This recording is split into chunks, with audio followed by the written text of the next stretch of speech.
Hello, my dear known friends. I'm Ignotus Amicus, and welcome back to the channel. I hope everybody can hear me okay. Levels look good. We just got hydrated. Hydration is important. As my I have a younger brother. He plays lacrosse for Georgetown Prep, and he always has this phrase he uses to remind himself to stay watered. He says, hydrate or dihydrate, which I think is a fun little play on words. So, all right. Well, tonight I wanted to go through and let's say I wanted to revisit or continue what we were speaking of last week. I felt like 2 hours wasn't quite enough, but I was within some time constraints to keep it to 2 hours as best I could last week. So we will go ahead and try to pick up where we left off. And what we were discussing was sort of the subject pertaining to Christian amulets, whether they are licit or superstitious, various ideas and thoughts throughout the course of church history, mainly the just sort of touching on the heaviest hitters. So your Thomas Aquinas, Marsilio Ficino. I think there was a little bit of Augustine somewhere along the way. And then we took a look at an historical example of a Christian amulet, the Frankfurt amulet. And we, with its existence, it is indicative of a amulet making tradition, a Christianized amulet making tradition, or one could, like a thoroughly Christian version that has some reminiscences, or it has things reminiscent or things that we have more contemporary examples of today, of what we see with things such as the miraculous medal and other similar Catholic sacramentals. The one pressing us the most being the St Benedict Medal. And we explored the origins, or at least we began to dive into the origins of the St Benedict Medal. And we noticed some things that were a little off, things that didn't seem to quite make a whole lot of sense, or at the very least, it kept certain questions open, questions unanswered. And what we will dive into tonight will be an example of there not only being questions that were unanswered by Dom Prosper Gueranger, but some issues with consistency as well as some possible leaps in logic. And I would like to, first and foremost, right out the bat, I want to make it clear to the viewers that this is in no way supposed to be a stream disparaging Dom Prosper Gueranger. He was a pivotal figure, a pivotal figure in helping the laity to come to understand the Mass and the liturgical cycle. One of his greatest contributions was his multi-volume liturgical year series of books that went through each day of the pre-55 calendar and provided an explanation and an exegesis of the prayers, the reason and the symbolism of the feast, of each feast throughout the year. Very often, where I attend Mass, I often will see people come in and they'll bring a copy of whichever volume of the liturgical year they happen to have, and in the minutes leading up to the ringing of the church bells, they'll sit and quietly read from Guéranger's liturgical year. His contribution to the Catholic faith is immense, and I would say it is thanks to his work, especially in the liturgical year, that we have an opportunity and a window through which we can become more noetically or intellectually deeper in the Catholic faith and everything it has to tell us, everything the liturgy has to tell us over the course of the year, and in tune with the seasons, so long as you maintain a traditional calendrical cycle, such as the 62, the pre-55. You are not, unfortunately, you are not going to get the same level of depth and correspondence with the seasons and natural cycles by going with the 3-year liturgical cycle of the new Mass, which is unfortunate, and it betrays something of its character in that, a lot having to do with sort of intellectualizing the faith, creating the faith, or remaking the liturgical cycle into something that just needs to be grasped purely noetically, and not even a deep gnosis, not the kind of gnosis that St. Paul speaks of, nor the gnosis of which Clement of Alexandria speaks of. So I just want to get that out of the way, that I don't find Guéranger to be an impediment. It's just on this particular topic, I think he deserves a fraternal correction, as posthumous as it may be. But hopefully this can start a broader conversation, to where people who have the means to really dig into the research in earnest, and who have the resources to do so, can maybe help us get some answers to these questions. We already seemed to we already have a hint at some of these questions. We have a hint as to the quality of these questions from our last stream last week, where again we read Guéranger's account of the origins of the St Benedict Medal. And off the bat, one of the first issues we have is reference to a place called Natremberg.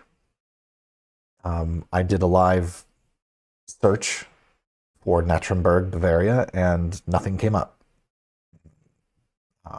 There was just there's nothing currently on the internet that I can find, and I've looked in the past too, without AI tools, mind you, to to try to find where Netremberg is. Unfortunately, I was not able to find it. Possibly it might be a reference to a town or a city that has since changed its name. It may possibly be a reference to Nuremberg, given that in the account of the Benedict Medal's origins, there is reference to Metten Monastery, which is in Nuremberg. And what is it? It's 16. Let's see here. 1647 is when a certain group of witches were undergoing their trial. Now, so assuming that Netremberg is Nuremberg, given again the mention of Metten, Metten Monastery is it is a quite impressive monastery, Baroque in style, in its library especially, and it in the account we learned that below, well, you know, we can you know, we can spare ourselves belaboring the point. Oh, here we go. See, here I go again. I always forget. All right. So we'll do, before we start getting into source materials and asking questions, we'll also today, hopefully, touch upon the Maleficarums. So we have the Malleus Maleficarum and the Compendium Maleficarum. These are the witch hunting manuals that were roughly contemporaneous with each other. The Malleus is a bit earlier.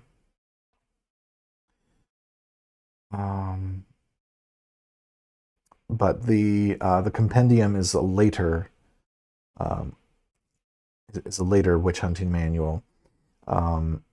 The Compendium is during its time was better regarded than the Malleus. Some of the reasons for that, I believe, have to do with Kremer and Sprenger's obsession with incubi and succubi, and I suspect that is a reflection of some of the things they were personally dealing with in their spiritual life. But the Compendium is the better regarded of the two, and it contains a section that gives us 12 spiritual licit remedies, and then it goes and dives into them. I do have a playlist that you can find on the channel where I just read the passages from the 12 different sections dealing with the 12 remedies from the Compendium Maleficarum. But there might be some previous videos where I have the where I kind of go into some form of a commentary, but we can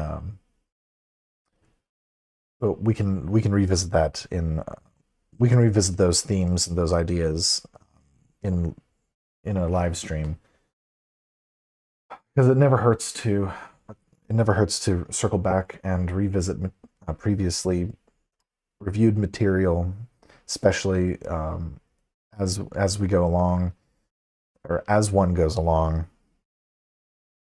We pick up things that help to provide a better, more discerning light on the things, ideas, and thoughts that we've held in the past.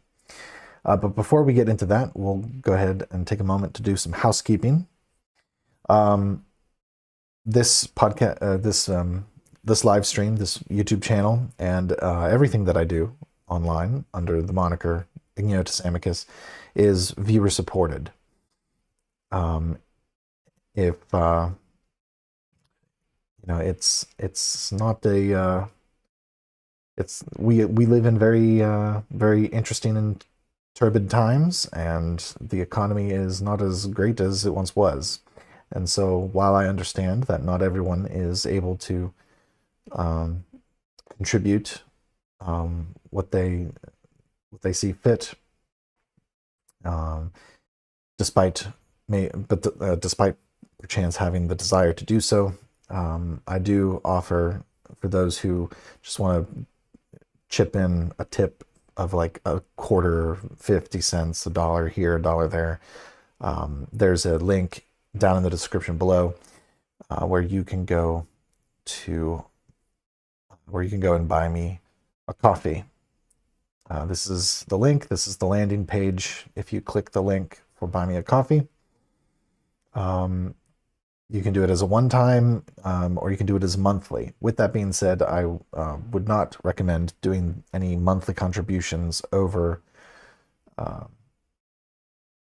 Buy Me a Coffee, because we also have my Substack. This is the Sophiergist. It's going through a little bit of a tweaking facelift. But this is where I post all my written content. You can see here on the front page, we have the latest installment of the Works of Wisdom essay series, where we dive into commentary, meditation on, and exposition of Tomberg's conception, definition, and ideas about what he means by sacred magic, and how it pertains to us and the whole point of the channel. So here at the Sophiergist, this is the Substack. There are a few ways that you can support. We already talked about buying a coffee as a version of a tip jar, but to go on the Sophiergist, you can subscribe for free. Subscribing for free gives you access to, it allows you to read everything that is published. But if you want an audio version of everything that is not AI generated, which is an unfortunate trend occurring on Substack right now, is people not narrating their own essays. But if you want a human narrated essay, you can subscribe to the monthly or annual tier. Again, gives you access to the audio versions of every essay and article published. And I've actually gone ahead and I've tweaked the perks of being a member. So monthly and annually, if you subscribe to the Sophiergist, not only are you assisting in funding this channel, the Substack, all the research that I do for these videos and these essays, but you also gain access to personal correspondence with myself. By joining at a monthly or annual tier, you get to write to me via snail mail about all the things that we talk about here. And I will reply in kind, either by hand or by typewriter. Currently have to work out getting a PO box set up, but once that is live, I will let you all know and will provide for you all the address to that PO box. Additionally, as a paid subscriber, you will be able to receive an annual print edition of all the essays. So when 2026 is over, towards the end of the year, all of the essays from 2026 will be compiled and put into print, probably as a zine style to start off with, and we can work our way up to bigger and better things later on. But that is one of my goals, is to be able to provide a print edition of each year's essays that'll be mailed out over the course of the first month or so of the following year. So if that all sounds good to you, please do consider a monthly or annual subscription over at the Sophiurgist on Substack. If you want to be the Medici to my Ficino, there is a tier for you as well. By joining the Societas Sophiurgica, you become a substantial patron and you help fund in a meaningful way the work done here on this channel and at the Sophiurgist. Your contribution goes a long way, helps fund research materials, and joining this tier also avails you of all the benefits of a paid subscription. So you get the annual print edition, you get the snail mail correspondence, and you get the non-AI human narrated audio versions, which you can stream either on Substack, Spotify, or Apple Podcasts. Let's see. But the added benefit of being a member of the Societas Sophiurgica is you will be able to participate in a monthly, in an exclusively private monthly research session. So if you want to be a member, then it is once a month we get together over Zoom or whatever means. I'm working that detail out. And so once a month we can come together and we can do research together. One of the ways to help kind of offset a lot of the bottlenecking that independent researchers and people such as myself and others, being independent, we're limited in some of the material that is out there, such as full transcriptions of manuscripts that are behind ludicrous paywalls. And I am aware that there are some people who interact with me online whom I have interacted with have also happen to have access to some of these things. So my hope is that by pulling everybody together, we can have we can accomplish some wonderful things together. Not to mention, it could even be something as simple as having a book study or something along those lines. Now, ideally, the minimal requirement for joining the Societas Sophiurgica is that you be a professed member of an apostolic church. So whether you're Catholic or Orthodox, even though this is a journal for the Catholic wisdom worker, I do value some of the perspective on the spiritual life that we find in Orthodoxy, that has been preserved within a different lexicon, within figures such as St Benedict. But ideally, minimal requirement to joining the Societas Sophiurgica is to at least be Orthodox Christian or Catholic. Ideally a Catholic, but I have no ill will against any Orthodox Christians whatsoever. In fact, I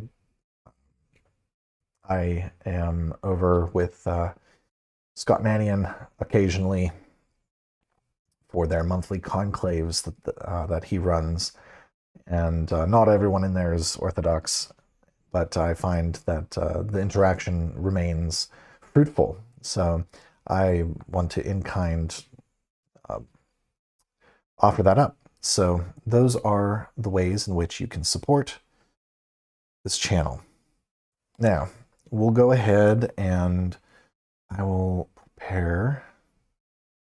I'm going to prepare a. Let's zoom in a little bit here. At least try to. I'm not as used to. There we go, 2-page view. All right, so let's do a quick review, and we're going to go to chapter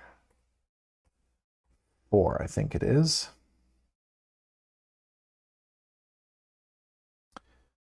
There we go.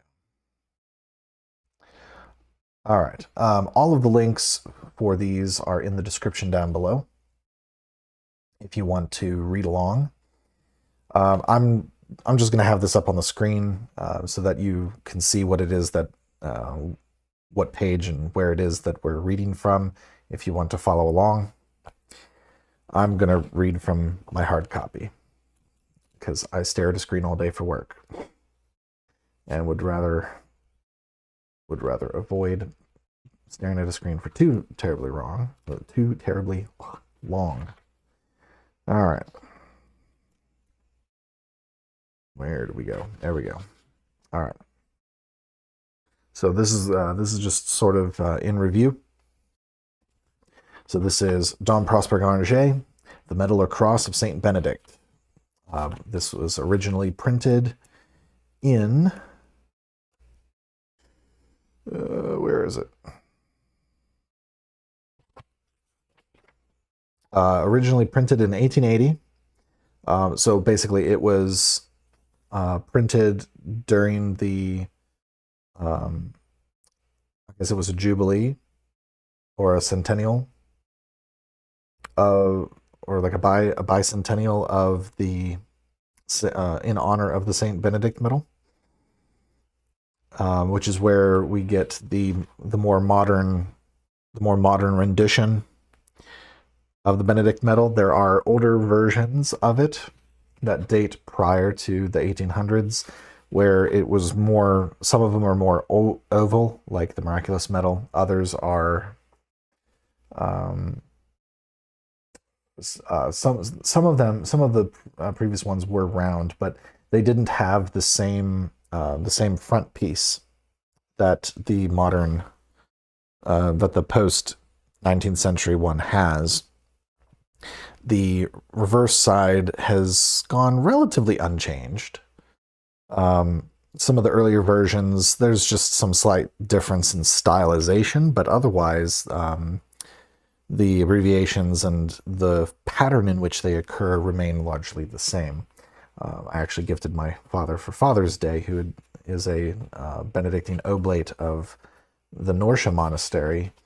I gifted him a late 16th century, a late 17th, early 18th century Spanish rendition of the St. Benedict Medal. So we'll go ahead and we'll read from here. Oh, good evening, Christina. Thank you for joining us. I'm happy that you're here. All right, so chapter 4, Gueranger recounting the origin of the Medal of St. Benedict. It would be impossible to say at what precise period the faithful began to make use of the medal which we have just described in the previous chapter. All we can do is to state the circumstances which caused it to become so widely spread in the Church, and elicited for it the express approbation of the Holy See. In the year 1647, at Nettrenberg in Bavaria, certain witches who were accused of having exercised their spells to the injury of the people of the neighborhood were put into prison by the authorities. In the examination which they were put to at their trial, they confessed that their superstitious practices had never been able to produce any effect wherever there was an image of the Holy Cross, either hung up or hidden underground. They added that they had never been able to exercise any power over the monastery of Metten, and this circumstance had made them feel sure that the house was protected by the cross. The magistrates questioned the Benedictine monks of Metten upon this subject. Search was made in the monastery, and their attention was at length fixed upon several representations of the Holy Cross painted on the walls, and together with the cross were found the letters which we have been describing. These paintings were very ancient, but for years they had been passed by without notice. How then were the letters to be explained? No one in the house knew what they meant, and yet they alone could explain the reason of these crosses having been painted in this particular manner. After many previous researches, they came to examine a manuscript belonging to the library of the monastery. It was an Evangeliarium, or Book of the Gospels, remarkable for its binding, which was inlaid with relics and precious stones. On the first page were written 13 verses, telling the reader that this book was written and thus ornamented by the order of Abbot Peter in the year 1415. At the end of this manuscript there was the book of Rabanus Maurus on the cross, and several pen and ink drawings made by one of the monks of Metten, who had concealed his name. One of these drawings represented St Benedict in a monk's cowl, and holding in his right hand a staff, the end of which was formed into a cross. On the staff was written the verse, Crux sacra sit mihi lux, non draco sit mihi dux. The Holy Patriarch was holding in his left hand a banner, on which were inscribed these two other lines, Vade retro satana nunque suade mihi vana, sunt mala que libas ipse venina bibas. So that at the beginning of the 15th century, St. Benedict was represented holding a cross, and the verses, the initials of which are now found on the medal, were known even at that time. These verses must have been at this period regarded as an object of special devotion, since the painting of the cross on the walls of the Metten monastery was encircled with their initial letters. At the same time, it is evident that the reason of these crosses having been placed on the walls had been lost sight of, and that the rich Evangeliarium which we have just described from Dom Bernard Pez had been almost forgotten, until an unexpected circumstance induced the monks to search in it for an explanation of the mysterious letters. We cannot be surprised at this carelessness if we remember the vicissitudes through which the monasteries of Germany had passed for upwards of a century, owing to the religious and political disturbances which had taken place in that country, and which had caused the suppression of so many of the monasteries, leaving the remainder in a wretched and precarious state.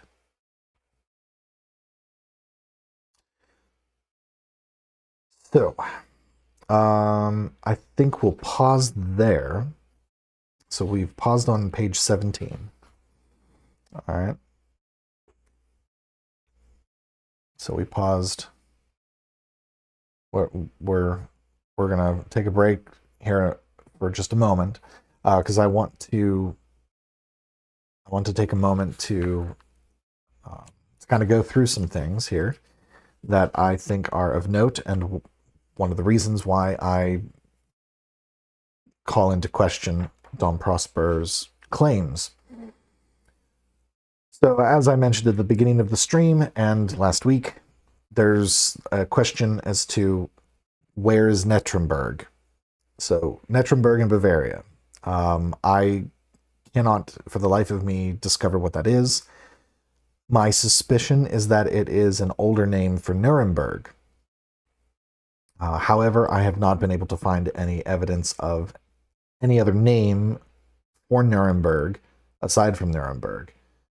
Now, if there's someone out there who is better versed in the history and geography of Bavaria, who would happen to know if that is indeed the name for Nuremberg, or a previous name of Nuremberg, please reach out to me and let me know. It would be very helpful. The reason that I bring this up is I tried to find out if there's any record of this particular specific witch trial. Unfortunately, all of the instances that I have been able to find on the internet of this witch trial that supposedly took place in 1647, I can't find any. I cannot find any of this information. So, so there's that. That's first issue. Second thing of note that I don't know if any of you caught this, but in this on page 16, or as the account continues on to page 16, concerning the monastery. Yeah, this also presents a bit of a problem for Guéranger's claims. So right here on page 15, quote, "In the examination of the witches, they confessed that their superstitious practices had never been able to produce any effect wherever there was an image of the Holy Cross." All right, so the Holy Cross, the crucifix, a cross with a corpus on it. All right, this is the Holy Cross. Now, if you notice, let me go to a single page view so that y'all can see the page. All right. Notice Holy Cross, there's no footnote, there's no quotation marks, there's no italicization or capitalization. So the question is, which Holy Cross is Guéranger referring to here? I'm convinced he's referring to just your standard crucifix, which any Catholic home in Mecklenburg, Bavaria would have had, which incidentally would mean that all of the cursing and hexing that these witches would have been doing only affected Protestants. Because I'm pretty sure all the Protestants had gotten rid of all of the corpuses off their crosses. And in which case those technically wouldn't be holy crosses, would they? So here we have the witches, their superstitions, their hexes did not affect any home or any place whatever that bore an image of the Holy Cross, the crucifix.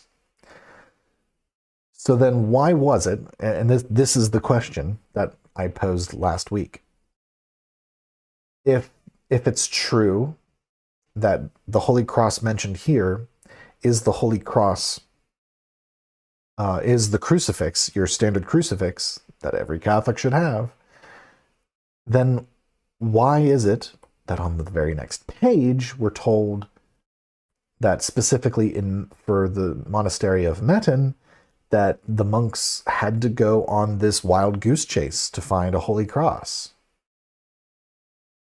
You see the issue there. There's a gap in logic occurring. There's a gap in logic of the story. Now it could be that given the reference to the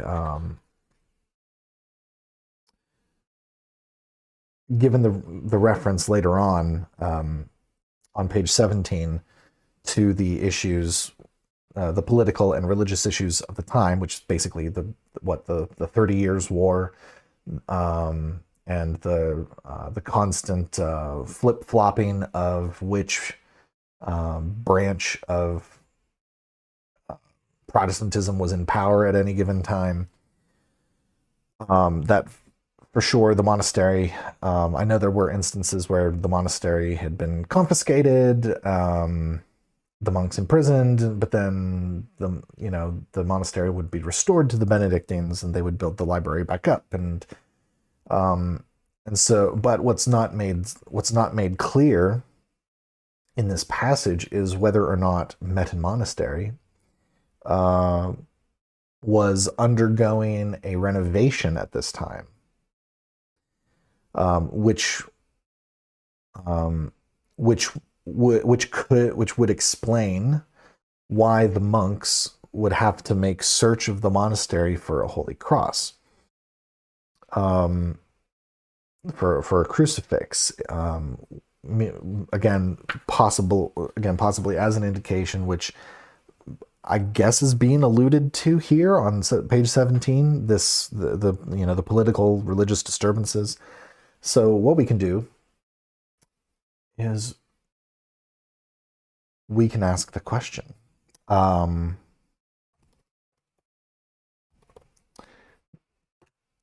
Monastery, 1640s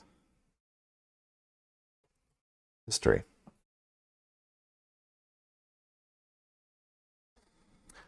As much as I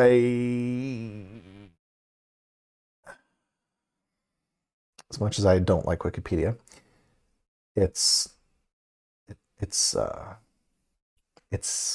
easily accessible. All right. So what we know about Metten Monastery is that it was founded in 766. All right. So like that's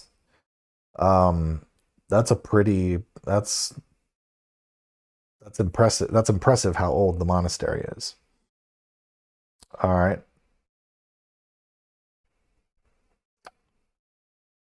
So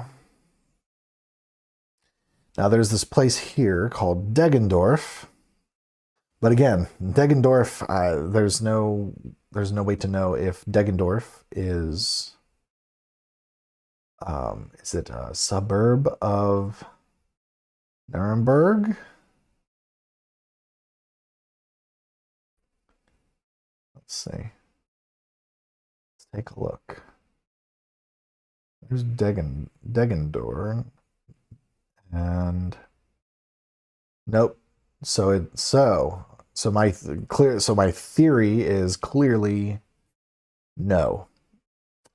My theory about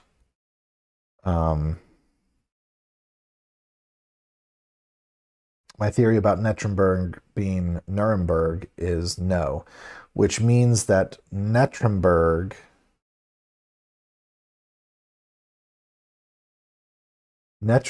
might be. Oh, hey, could that be it right there? Could Nettrenberg be Nettrenberg? Could Nettrenberg be an older version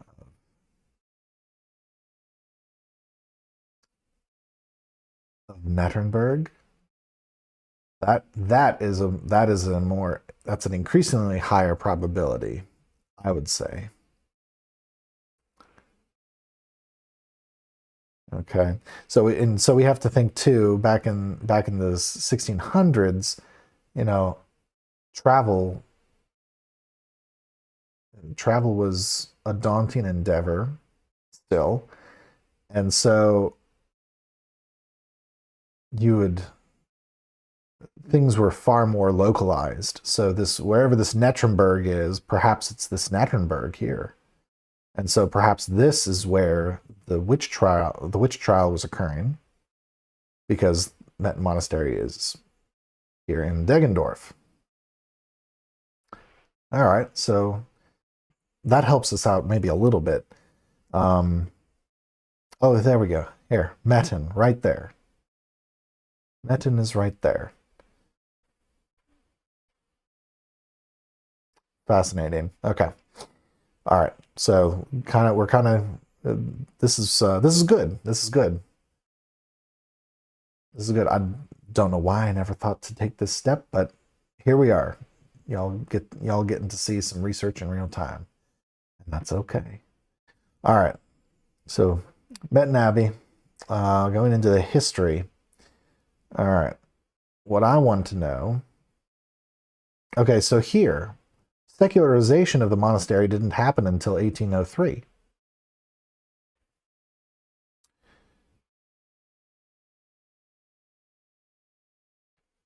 And what's really sad is there's oh look, there's the depiction, but we'll I'll bring that up. So the secularization didn't happen until the 19th century, which would mean that there ought to have been crucifixes in the monastery at the time of these witch trials in 1647. Now this is quite interesting, because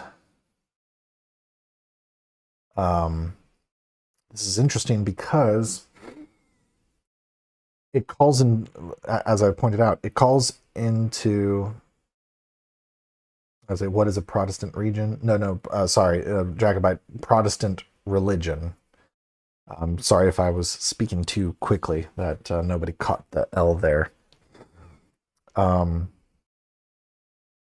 So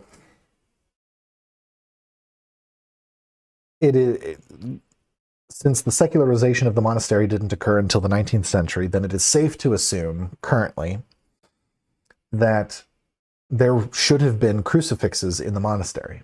So then why did the monks feel the need to search the monastery for a cross when they should have already had crosses? The abbot of the monastery would have had a pectoral cross, a pectoral crucifix. There would have been a crucifix in the church. There would have been a crucifix in every room, in every cell of the monks, in the dining hall, in the places of work. There would, the tailor that made the cowls, he would have had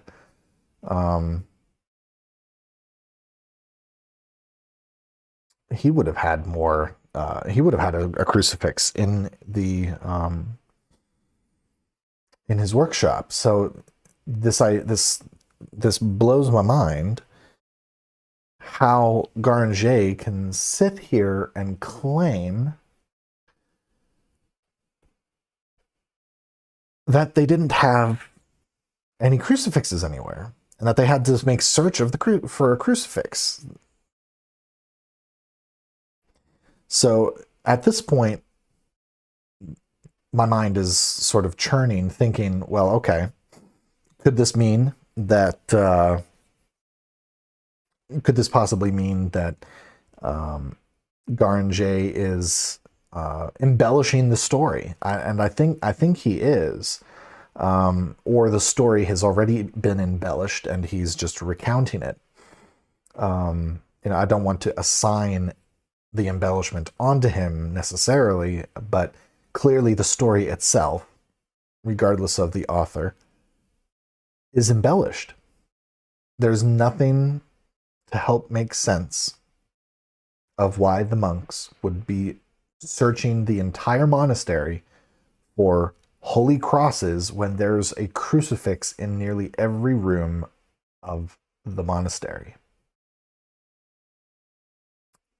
This presents, and ultimately all these questions that I'm bringing up, I bring them up to serve as the springboard from which I'm going to tie the Benedict Medal to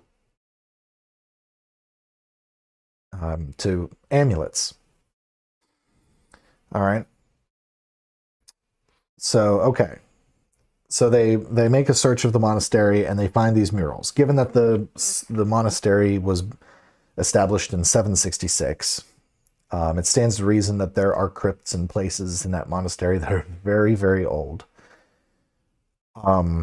Now, as to the date of the murals in question, we're not given that information here. Gueranger doesn't seem interested in giving that to us. He doesn't seem to be giving. He doesn't seem very interested in giving us any academic treatment necessarily of the medal. This is more of like a hagiography of a Christian amulet. Which I'm not saying that that's a bad thing. All I'm saying is that, unfortunately, this is the only source document that I have that treats of the origin of the St Benedict Medal. It's the only one that the church laity currently has at their disposal. Now, could there be manuscripts and documents in Metten Monastery in that library to this day? Sure.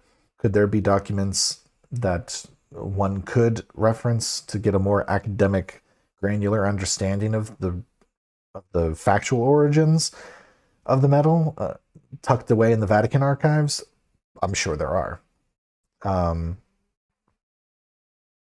But I'm just begging the questions so that in the hopes that someone picks this up who has enough academic weight to actually make a meaningful study of this. But we'll continue here. So it's an old monastery. They go into one of the old parts of the monastery and they find these murals. Notice that it's talking about multiple different crosses.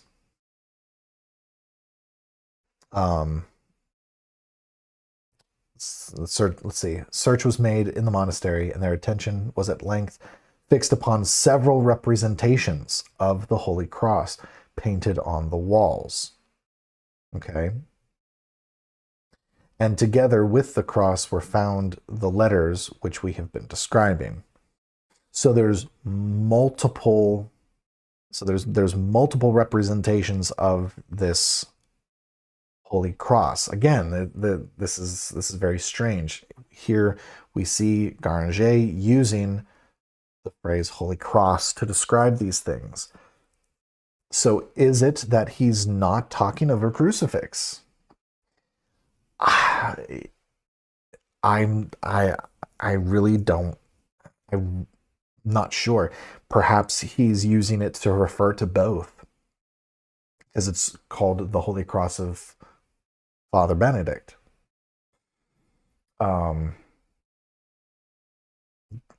So I don't know. At this,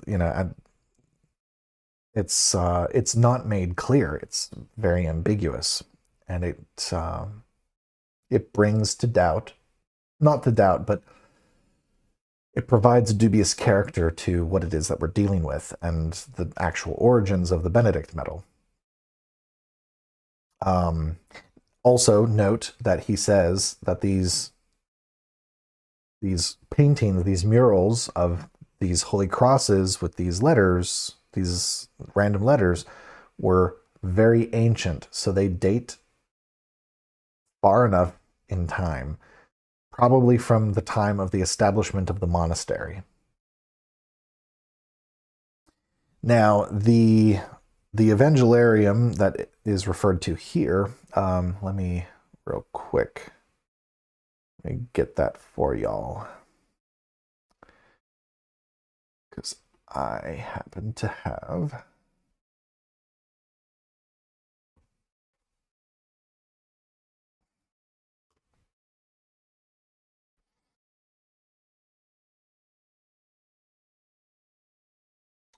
all right, this is the Evangeliarium that is mentioned. This is a digital scan that I found off of the Library of Congress website. But this is the exact manuscript, the exact codex that is referred to here. This Evangeliarium, Book of the Gospels, commissioned by Abbot Peter in 1415, that includes Rabanus Maurus on the cross and has all of these different drawings. That's this.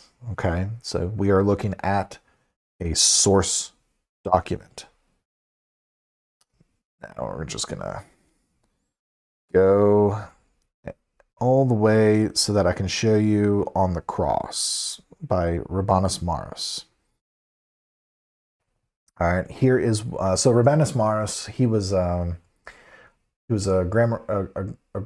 grammarian and a rhetorician and a poet. And one of the things that he's known for is what are called pattern poems. And so this is an example of a pattern poem of his. There are numerous throughout the work, such as this one here. All right, and already we can, just by looking at these, we can kind of see, a resemblance to pattern making that we see on the reverse side of the Benedict Medal. This being the Holy Cross that they found painted on the walls of the ancient part of the monastery. Excuse me.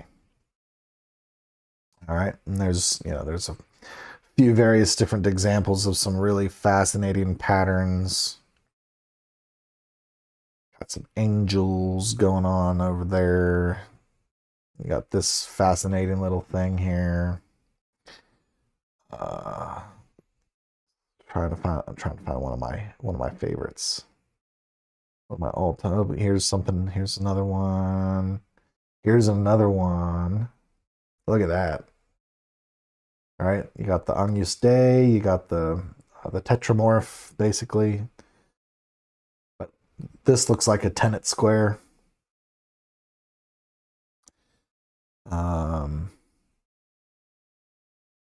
There's one I really like. This one. It's the Christogram. But it also has deeper meaning. It's really quite fascinating stuff. All right, so that's Rabanus Maurus's On the Cross. That's in this Evangeliarium. Here's another neat one.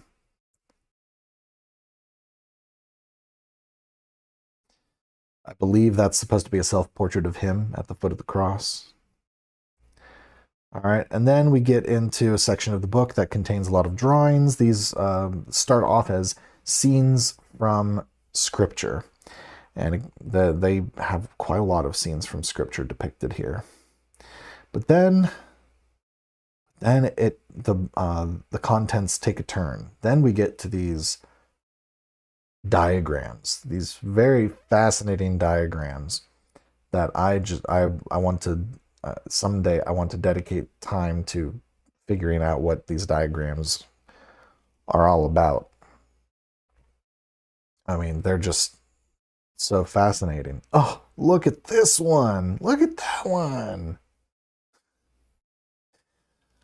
So for all the folks that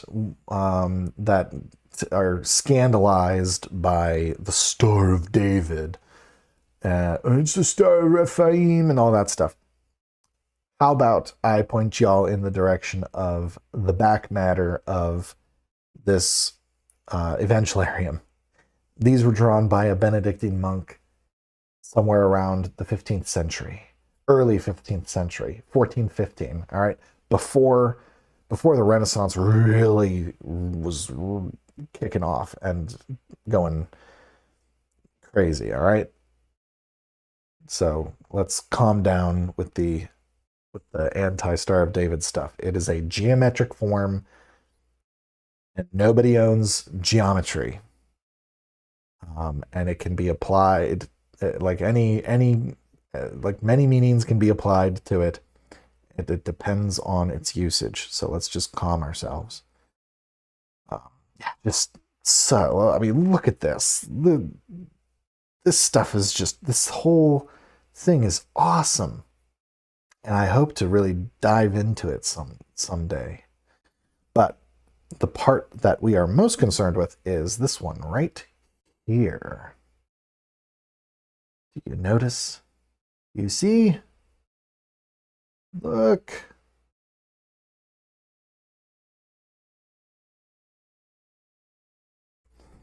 It's Benedict. That right there. Sure. Y'all still see it. All right. That right there, number 46. That is one of the drawings represented St. Benedict in a monk's cowl and holding in his right hand a staff, the end of which was formed into a cross. And on the staff was written the one verse. And then the Holy Patriarch was holding in his left hand a banner on which were inscribed 2 other lines, which we see right there. So it was cracking open this book that they discovered the meaning of the letters on the back of the St. Benedict Medal. All right. So this is all well and good. So, all right. So we now know. We know what the letters mean. We know where they come from. Notice that initially, imagine if they had found them before there was a witch trial. Imagine what their thoughts might have been initially. They probably would have found it to be vain superstition, but because from the testimony of the witches, it was said that the Holy Cross was where they couldn't affect any of their superstitions. This means that this would mean to these monks that they wouldn't need to hold it in suspicion of being superstition, given that it protected them from superstitions. So, given that it was in the form of a cross, and despite the fact that they didn't understand the letters initially, they clearly were able to intuit that there was something about the cross, about these murals. Now, I would wager that all of the other crosses that they found may also have been something akin to what we see here. Okay? These various, I'm sure there was stuff like this. And I'm sure that some of the crosses may also have been renditions of Rabanus Maurus's pattern poems that we saw examples of. Okay.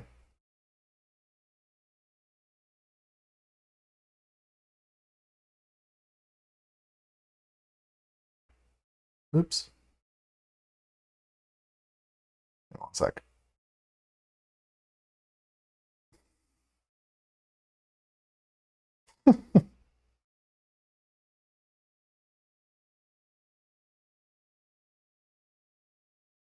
There we go. Okay. So there we have it. This is the Evangeliarium referred to where they found the explanation for the letters on the mural. Okay. And of course, all this we did cover last week, but I felt that it's important we go over it again as we dive more into the open questions that I have for Gueranger. So continuing on page 17 of chapter 4, quote, but here the question presents itself. When was the practice first introduced of representing St. Benedict with the Holy Cross? Now, real quick, I want to know why is this Gueranger's first question? Because see, my first question would be something like, why are the letters depicted like this? Why are they depicted like this? That is my first question. It's not enough to just say, oh, it's kind of like the pattern poems. The thing is, the pattern poems don't, as far as we know, convey any kind of blessing or grace. The pattern poems of Rabanus Maurus are not sacramentals. They're not established sacramentals. So why is Guéranger's first question, why is Benedict depicted holding a cross staff? No.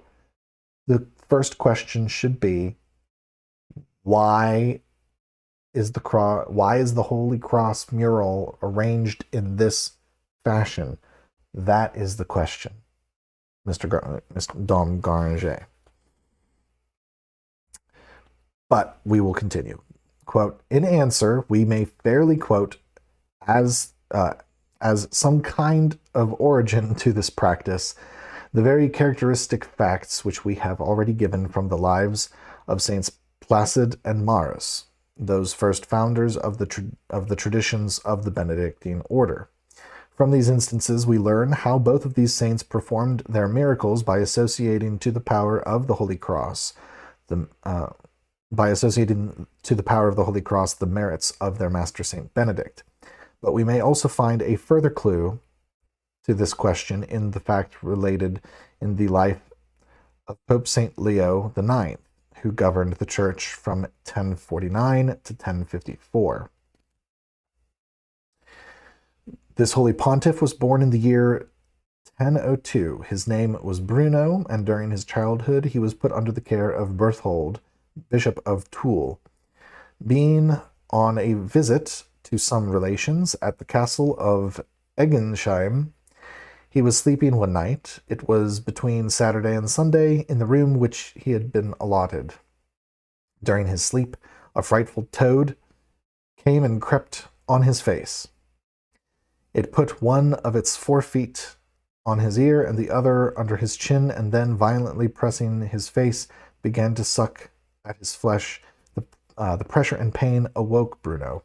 Alarmed at the danger to which he was exposed, he immediately rose from his bed, and with his hand knocked away from his ear the horrid reptile, which the moonlight enabled him to see. He immediately began to scream with fright, and several servants were soon in his room with lights. But the venomous reptile had disappeared. They searched for it in every corner of the room, but to no purpose, so that they were inclined to look upon the whole matter as a mere imagination of the boy. Be this as it may, the consequences were cruel realities, for Bruno immediately felt his face, throat, and breast begin to be inflamed, and he was soon reduced to an extremely dangerous state. For 2 months did his afflicted parents sit by his bedside, accepting every day to be his last.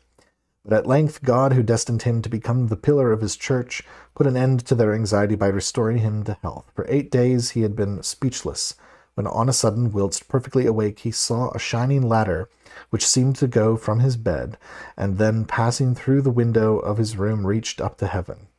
A venerable old man, clothed in the monastic habit and encircled with a brilliant light, descended by this ladder. He held in his right hand a cross, which was fastened to the end of a long staff.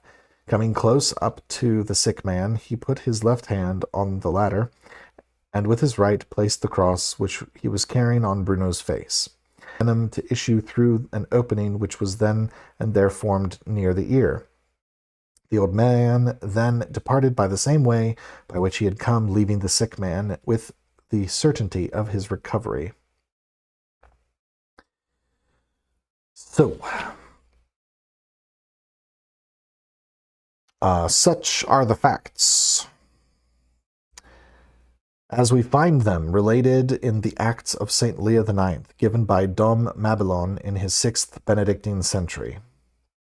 This history forces us to make 2 equally natural conjectures. First, the reason of Bruno's recognizing St. Benedict in the venerable figure, which appeared to him with a cross in his hand, was because it was the custom of those times to represent the holy legislator as bearing this sign of our redemption. And secondly, the event which we have here related, having happened to a man whose influence in the church was so great, and who entertained such warm gratitude towards the holy patriarch who had healed him by the cross, must have confirmed and perhaps even originated in Germany, more particularly, where St. Leo IX passed the greater part of his life, the custom of making the cross an emblem of St. Benedict, since it was the instrument whereby he worked so many wonders. The manuscript of the Meton monastery is a monument which bears witness to such being the case, and the verses which surround the effigy of the Holy Patriarch were not merely the manual labor of an anonymous writer, but a venerable formula, which was famous even then, since the initial letters of each word in the verse were found painted in several parts of the same monastery round the image of the cross, and this too so long before that in the year 1647 the monks were not able to explain what the letters meant. The affair of Natremberg roused the devotion of the country towards St. Benedict and his cross, in order to secure to the faithful the protection granted by heaven to those who venerate the sacred cross unitedly with the Holy Patriarch of the Western monks. Certain pious persons began to multiply and distribute wherever they could the august symbols which are found on the medal. To the figure of the cross and the effigy of St. Benedict they added the letters which had been explained by the Meton manuscript. From Germany, where the medal was first struck off, it was soon propagated into every part of the Catholic Europe, and was looked upon by the faithful as a sure protection against the infernal spirits. Saint Vincent of Paul, who died in 1660, seems to have known this medal, for his sisters of charity have always worn it attached to their beads, and for many years it was only made, at least in France, for them. All right, so here we come to another open question. All right.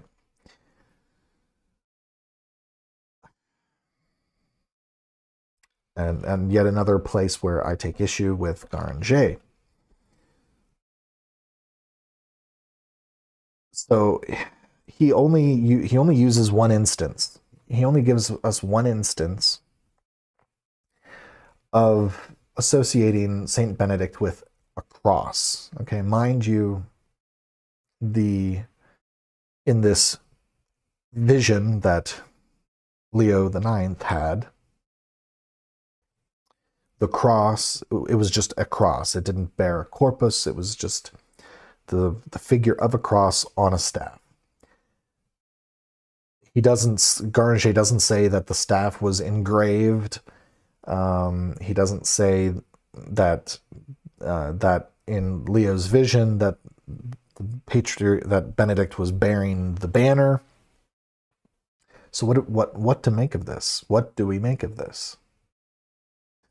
This is yet another lapse in logic, in my opinion, on Gueranger's part. He's just sort of jumping ahead.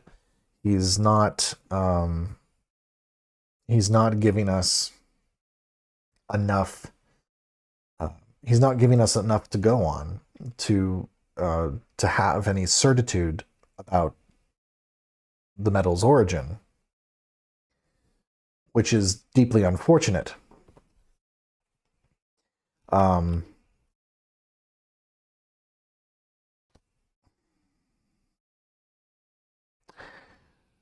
Now, the origins of the Vade retro satana nunquam suade mihi vana sunt malaque libas ipse venina bibas.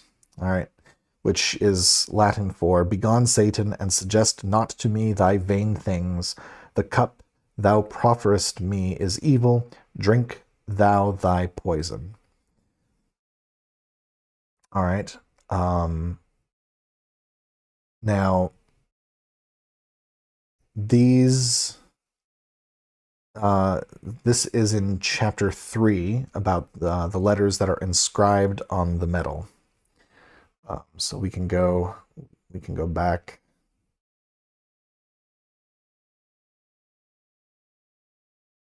All right. So this is chapter 13. Or sorry, chapter 3, page 13. There's the Vade retro satana. All right. So we'll read from there, quote, "These words are supposed to be uttered by St. Benedict. Those of the first verse, when he was suffering the temptation in his cave, and which he overcame by the sign of the cross, and those of the second verse, at the moment of his enemies offering him the draught of death, which he discovered by his making over the poison cup the sign of life.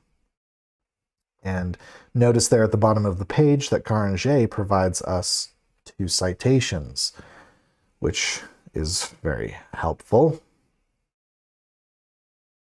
It would be really nice if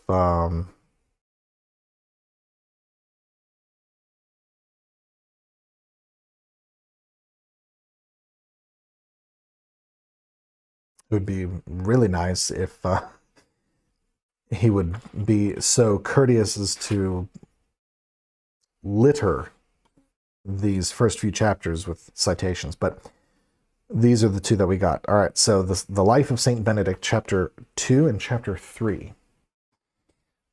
I have for you here, and you can, again, you can go down to the,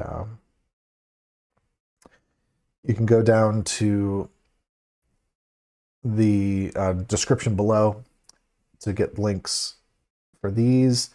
And we're going to go to, all right, so chapter 2. All right, here we are. So the Life of St. Benedict is a section of the dialogues of St. Gregory the Great. And in these dialogues, there's a section that pertains to Gregory recounting the life of St. Benedict. Okay, and this is St. Gregory the 10th. He is the man who celebrated the Mass the way that the Tridentine Rite is. So like the Tridentine Rite, the traditional Latin Mass, is the Mass celebrated by Gregory the Great, the man who gave us Gregorian chant, the Gregorian calendar, among other things. All right, so this is his recitation of his memory of the story of Benedict as it relates to him.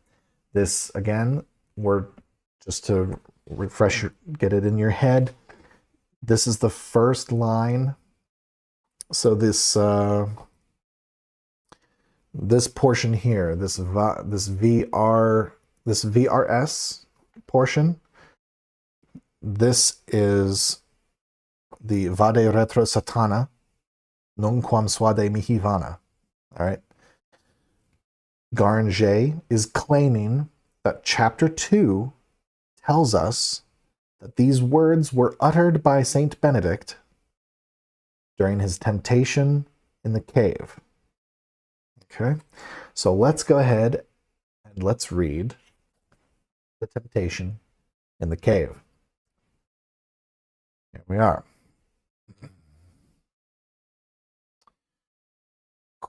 St. Gregory the Great. So how Benedict overcame a temptation of the flesh. The holy man, being on a certain day alone, the tempter was at hand, for a little black bird, commonly called an ousel, began to fly about his face, and that so near as the holy man, if he would, might have taken it with his hand, but no sooner had he made the sign of the cross than the bird vanished, when presently so great a carnal temptation assailed him that before the holy man had never felt the like. For the remembrance of a woman which sometime he had seen was so lively represented to his fancy to be the wicked by the wicked spirit, and so vehemently did her image inflame his breast with lustful desires, that almost overcome by pleasure he was determining to leave the wilderness. But suddenly, assisted with divine grace, he came to himself, and seeing near him a thicket full of nettles and briars, he threw off his garments and cast himself naked into the midst of those sharp thorns and nettles, where he rolled himself so long that when he rose up, all his body was pitifully rent.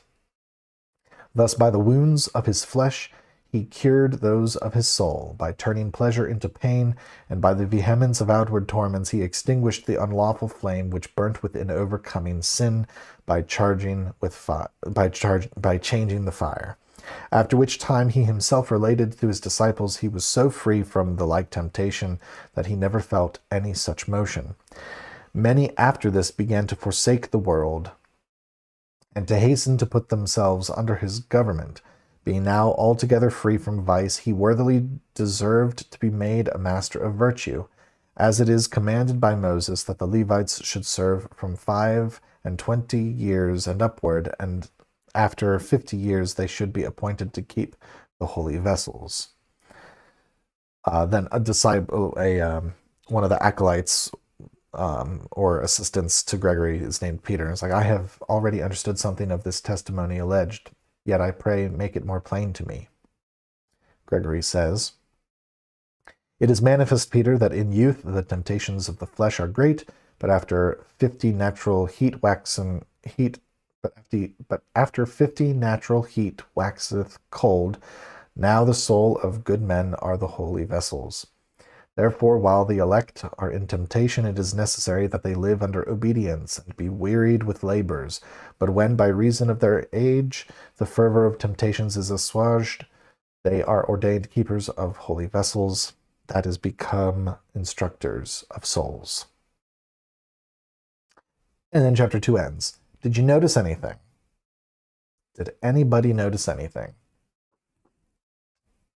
I hope you noticed it, but I'll point it out to you. Nowhere in chapter 2 of the life of St. Benedict does St. Gregory the Great recount the phrase vade retro satana nunquam suade mihi vana. Not once. And I read you all of chapter 2. That's all of chapter 2 of the life of St. Benedict. So here again, we have an instance of Gueranger providing us fake news. It's fake news. Nowhere in the life of St. Benedict, in chapter 2, does Gueranger's claim that he uttered the words, "Begone Satan." And so, real quick, just so that I'm being fair, let's, real quick, Pope Gregory X. Okay.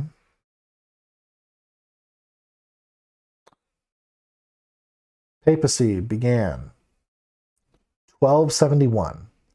His papacy ended 1276.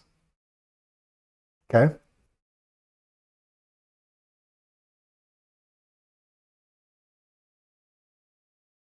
So,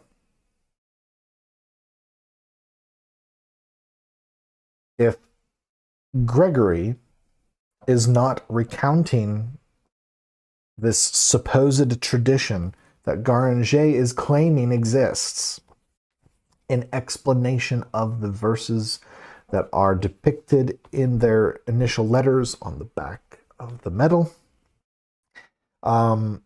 you would think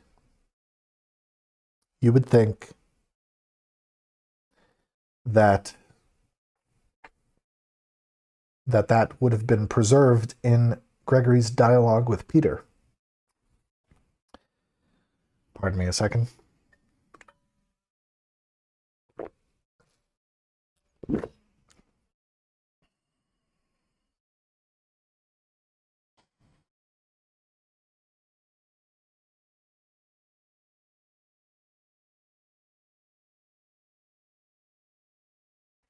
All right. Pardon me. So this opens up yet more questions. Opens up yet more questions. Why is it that Gueranger is failing to be as academically precise as he is with his multi-volume liturgical year?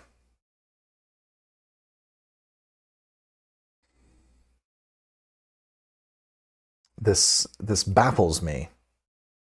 My point is, this should baffle every Catholic on the face of the earth. I've been able to demonstrate very simply and rudimentarily that that Gueranger, when it comes to the origins of the Benedictine medal, he is not a reliable source. He simply is not a reliable source. And so in his attempts to explain the Benedict medal, all he has done is he's actually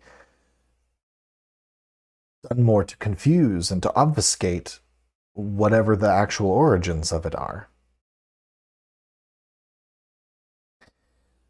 And just to be thorough, we'll even go with his other citation of chapter 3 of the Life of Benedict. Because again, he claims that he claims that Benedict is supposed to have uttered, when he blessed the chalice that was poisoned, the words, "The cup thou profferest me is evil, drink thou thy poison." All right, supposedly, according to Gueranger, St Benedict of Norcia uttered the words, "The cup thou profferest me is evil, drink thou thy poison," when he made the sign of the cross over the poison chalice that his monks gave him to try to get rid of him. And that this is recounted in chapter 3 of the Life of St. Benedict. So let's go to the Life of St. Benedict, chapter 3. Thankfully, it's just down here. How St. Benedict brake a glass by the sign of the cross.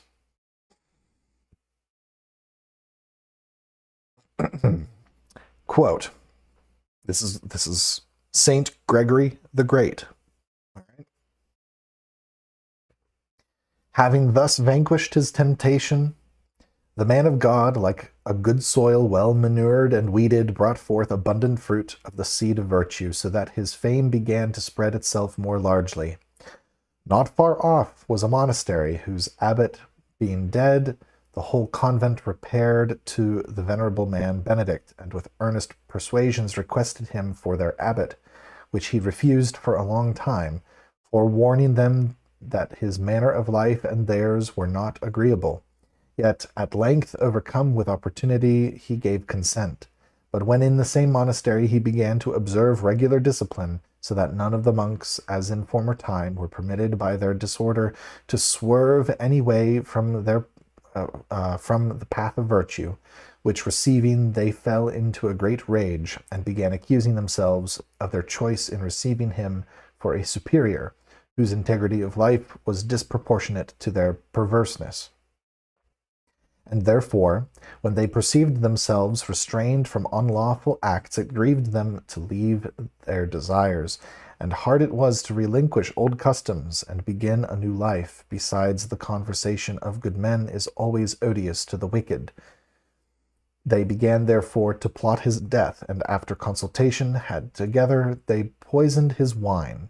So when the glass which contained the empoisoned drink was, according to the custom of the monastery, presented at table to be blessed by the abbot, Benedict, putting forth his hand and making the sign of the cross, the glass, which was held far off, brake in pieces, as if instead of blessing the vase of death, he had thrown a stone against it.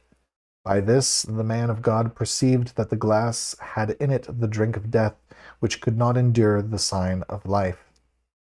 So presently rising up with a mild countenance and tranquil mind, having called the brethren together, he spake unto them, quote, Almighty God of his mercy forgive you, brethren. Why have you dealt thus with me? Did not I foretell you that my manner of life and yours would not agree? Go and seek a superior to your liking, for you can have me no longer with you. This said, he forthwith returned to the solitude he loved so well, and lived there with himself in the sight of him who seeth all things.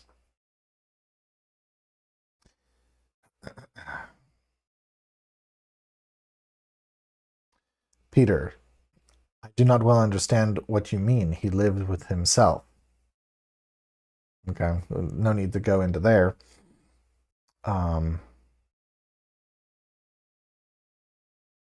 basically, through the continuation of the dialogue after recounting the story of Benedict, there, and like you can see,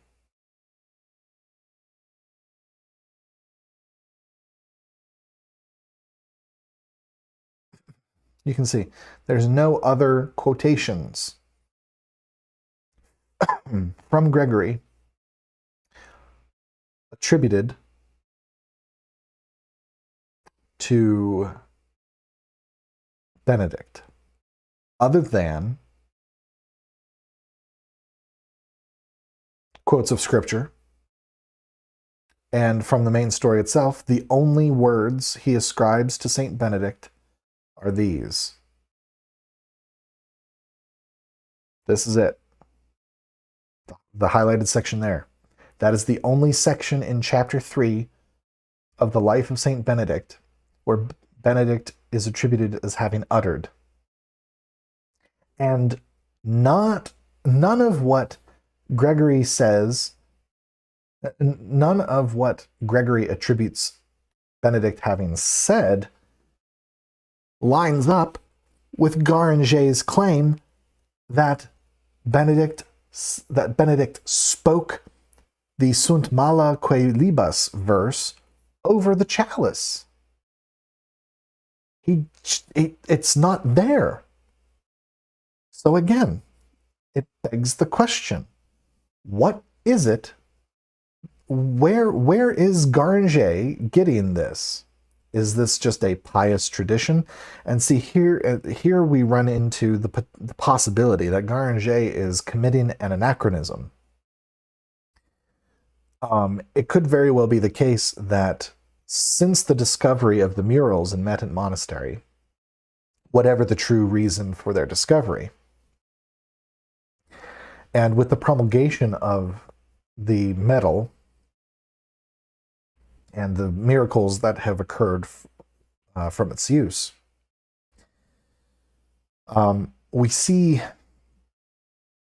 what is likely occurring here with Guéranger is that he is taking pious beliefs possessed by the faithful, excuse me, and is attributing these beliefs to be as fact, and is imposing these pious beliefs onto a text that does not actually corroborate that pious belief.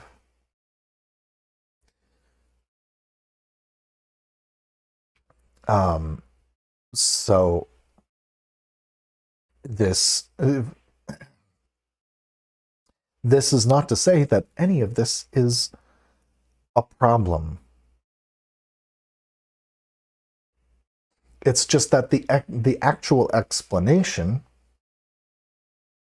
the explanation that I ascribe to, is that the Benedict Medal, in truth, is actually a Christian amulet. And we know that it's a Christian amulet because it bears physical resemblances that correspond, that are corollary with other amulets that we see in history, such as the abracadabra triangle, the various phylacteries that we see sketches of in, say, like the Lemegeton, the Seal of Solomon, and and many others. There's also versions of this in the Book of Egyptian Secrets, in the Greek magical papyri, where we see a lot of, in those instances, we see a lot of syncretism occurring on the faces of those amulets. But ultimately, the method is the same. The method of crafting, of creating these amulets, could be used to render something like this. And we see that with I'm thinking of an example. You know, we see we abbreviate Christ's name, IHS. You know, Yod He Shin, which is alliterated into Latin alphabet as IHS, which is just a shortened abbreviation for Yahshua, the Aramaic name given to Christ. We also there's also a Greek acronym, Iota. What is it? Iota Eta. What is it? Or is it Iota He? Gosh, what is it? Iota Eta Sigma.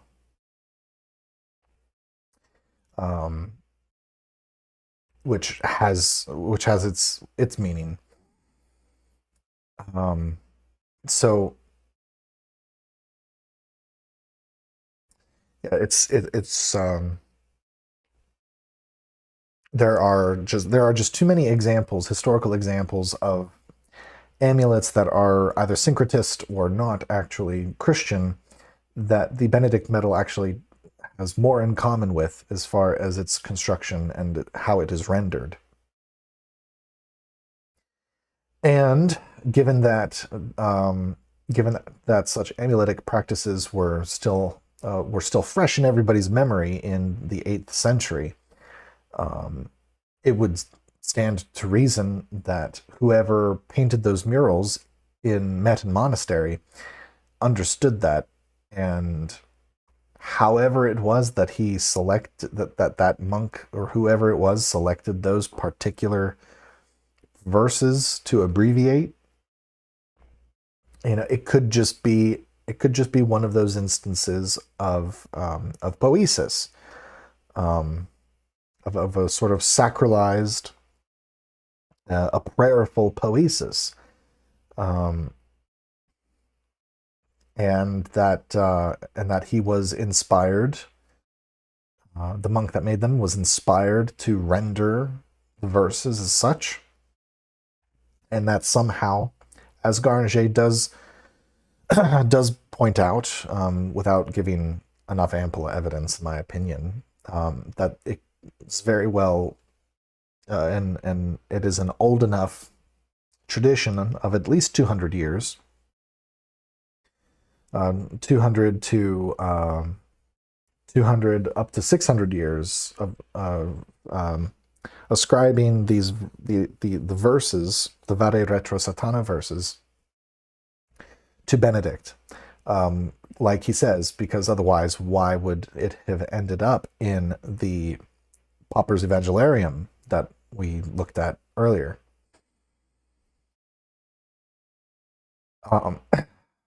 But this is where we get into questions of the licity of making Christian amulets. And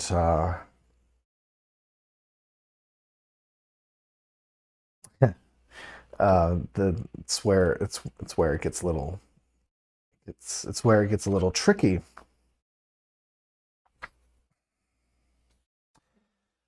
Because then we have to deal with, you know, what would a licit amulet be? And most negatively scrupulous Catholics would say Christian amulets don't exist, but unfortunately for them, the St Benedict Medal exists, and it basically is it is a Christian amulet that has basically been baptized by the church. And my argument has always been, since I've been digging into this subject, my contention has always been that in approving the use of the St. Benedict Medal, the church then implicitly baptizes the method with which it was created. Because one thing that's really important to the church in its moral theology is that the means with which something is produced, like the means must be as justified as the ends. Like the end does not justify any means. A just end must have just means. Okay? This is standard moral theology. And so this would mean that in the church's assessment of the Benedict Medal as rendered means that the method by which it was rendered is just, and implicitly, therefore, would be licit. Meaning that it is not outside the realm of possibility for any one of us to create our own amulets, our own Christian amulets, with prayer and discernment. It must everything a Sophiergist, Catholic wisdom worker, Catholic cunning man, whatever phrase you want to use, a Catholic magus. I prefer Sophiergist. Excuse me. The Sophiergist, in constructing these types of amulets, ought to follow the means which inspired the Benedict Medal. Now, the question then is, what are those means? And we can get a hint of them by reference to the Malleus Maleficarum. While the Malleus Maleficarum, as I said earlier in the stream, was the least preferred version of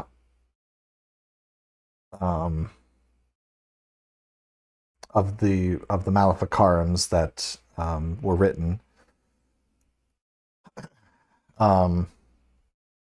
it nonetheless has there are some sections that are of use for our purposes here.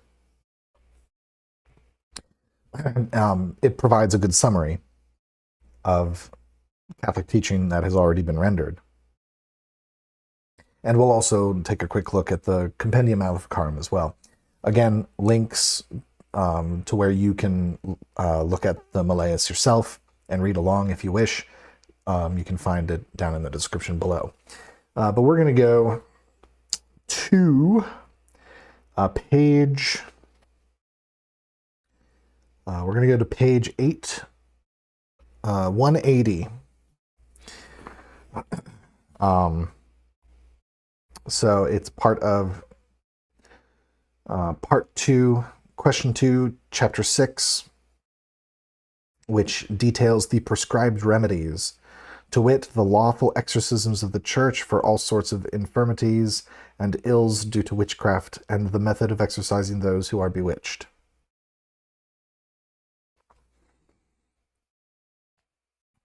Now, briefly, it provides a review of the definition of superstition, which is superstition is undisciplined religion. That is, religion observed with defective methods in evil circumstances. Again, this idea from moral theology that just ends must have just means. You cannot separate a just end from the means with which it is achieved, it must equally be just.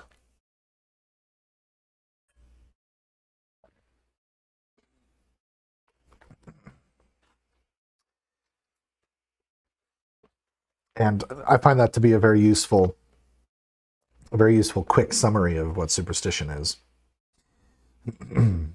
Anything also is superstition which human tradition without higher authority has caused to usurp the name of religion, such as the interpolation of hymns at Holy Mass, the alteration of the preface for requiems, the abbreviation of the creed, which is to be sung at Mass, the reliance upon an organ rather than upon the choir for the music.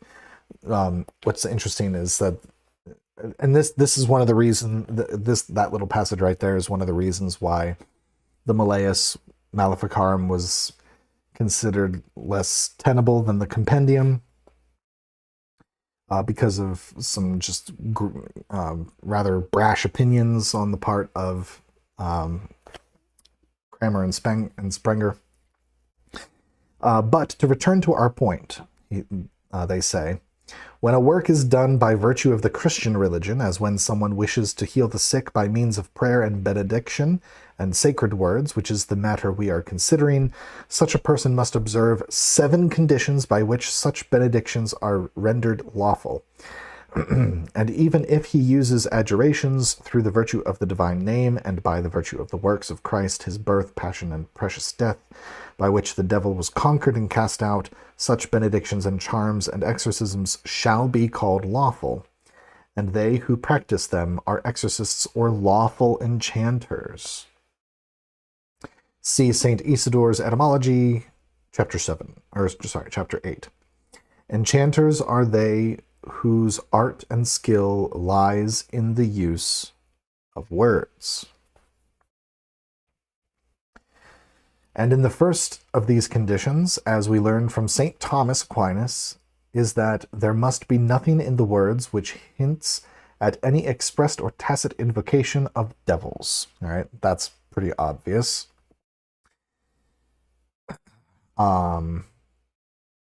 Let's see. Secondly, the benedictions or charms must contain no unknown names, for according to St. John Chrysostom, such are to be regarded with fear, lest they should conceal some matter of superstition. So an example of this would be, say, the barbarous names that you find in the Sworn Book of Honorius, in the Lemegeton, in the Lesser Key of Solomon, in just about any of the major grimoires. You will see, even in the, the Ars Notoria is another example where you see barbarous names. Some of the names that are in those passages are known to us, such as Adonai, Shaddai, Agolah. So Agolah just being an abbreviation of a way to refer to God. Yod-Heh-Vah-Heh, Tetragrammaton. All right. Like those are not barbarous. Those are not unknown. We know what those are. Okay. The titles given to our Lord in, say, the Sacred Heart Litany, those would be known. The titles given to Mary in the Litany of Loretto would be considered known. So those approved and licit litanies would be instances of that bear resemblance. Well, actually, it should be the other way. The litany of barbarous names in the grimoires is it's a mockery of Catholic litanies, such as Litany of the Sacred Heart, Litany of Loretto, and other early renditions of litanies. So the benedictions or charms, they must contain known names. You have to know the name. You have to know what the words are. They have to be intelligible. Okay?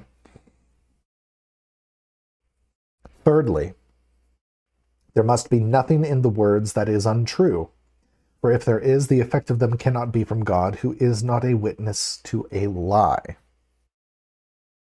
All right? For example, they provide an example. Blessed Mary went a walking over Jordan River. Stephen met her and fell a talking, etc. We actually see things like that in, say, Albertus Magnus's Book of Secrets, which is attributed to Albertus Magnus, but it actually wasn't written by him, which details a bunch of these various like charms and remedies that include charms such as these. They're called historiola. Some historiola do recount something that is true. Others recount things that are not true, things that are made up, such as Blessed Mary went a walking over Jordan River, Stephen met her and fell a talking, so on and so forth. Okay. More contemporaneous examples that we have, such as in the Pennsylvania Dutch Bracherij tradition or the powwow tradition. You see a lot of those in compendiums of remedies such as Long Lost Friend. Obviously, they are untrue, so they are best to be avoided. Fourthly, there must be no vanities or written characters beyond the sign of the cross. Therefore, the charms which soldiers are wanted to carry are condemned. All right, so there must be no vanities or written characters beyond the sign of the cross. Well, okay, so the question then is, what constitutes a vanity? Is pure geometry a vanity, or is it a fact? Like, are facts vain? Is recounting a fact a vanity? You know, so like, and I only bring that up in relation to, say, to geometric figures and things like that. Pure geometry. All right, we're not talking about like crazy sigils or anything like that. Sigils, obviously, especially if you cannot derive their origin from something that is known, then yeah, you shouldn't be doing that. Classic example are all the pentagrams from the Lesser Key of Solomon. Just don't do it. Just don't do it. Let's see. Fifth, no faith must be placed in the method of writing or reading or binding the charm about a person, or in any such vanity which has nothing to do with the reverence of God, without which a charm is altogether superstitious. That's just, that's just a basic, understanding. A basic prescription against idolatry, basically. It's not the silver. Like, say you make an amulet out of silver. The silver itself does not contain any supernatural virtue.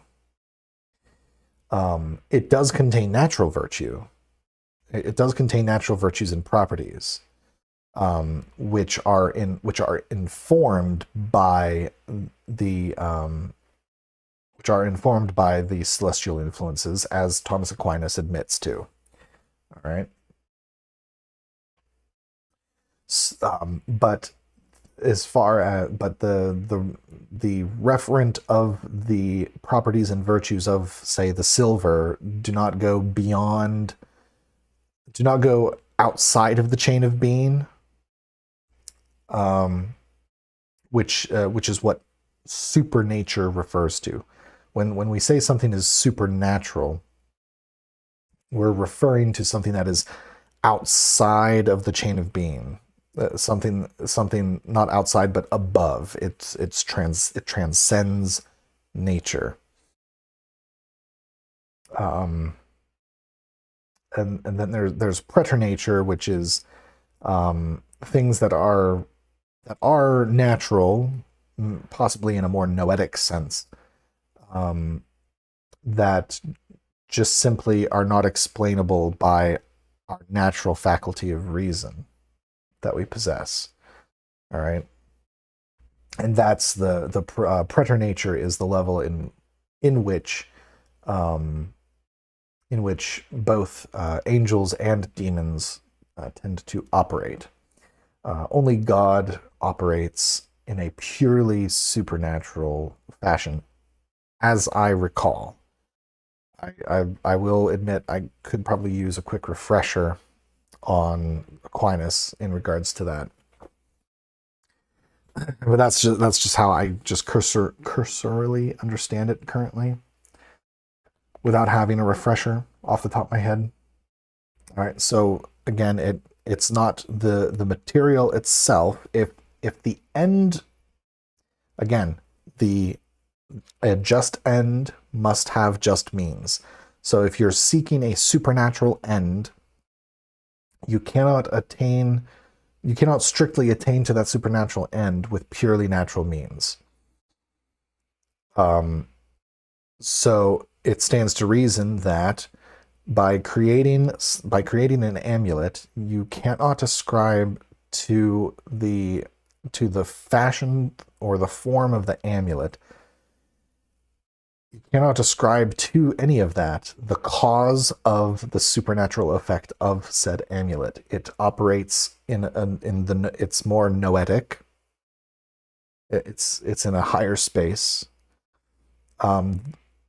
If you do use semi-precious stones or metals to fashion your amulets, there are natural virtues that are present in the said matter that you use, and so with this comes consideration of perhaps taking the time to discern with prayer the natural materials and those natural materials virtues, how you can align those with what the supernatural noetic end or effect you are seeking, that you would seek to invoke by inscribing onto the amulet. So, just as a cursory example, a crude example, say you take silver. We know that silver has symbolic correspondence to the moon. And according to the chain of being that St. Thomas Aquinas agrees exists, the celestial influences of the moon has its effect upon silver, because like begets like is united to like. All right. So you have that correspondence, and then with that comes all of the other symbolism of the moon. And so with this understanding of silver and its natural and celestial properties, you could then say, well, with that knowledge, I would like to fashion an amulet in honor of the Virgin Mary, in askance of, say, her protection. We'll call it the amulet of Mary's mantle, for example. So you would take the silver. You could, if you wanted to, you could fashion it into a shape that is symbolically significant. Just because the symbols are another language, right? And so you can fashion it in a symbol that would correspond, say, maybe with the moon, but also with Mary. So you could fashion it. Off the top of my head, I can't think of what the shape would be, but fashion it into a shape that has symbolic correspondence with the moon and with Mary. Maybe even if there's one that corresponds to her mantle. And then, of course, you would then, what you would want to do then is, let's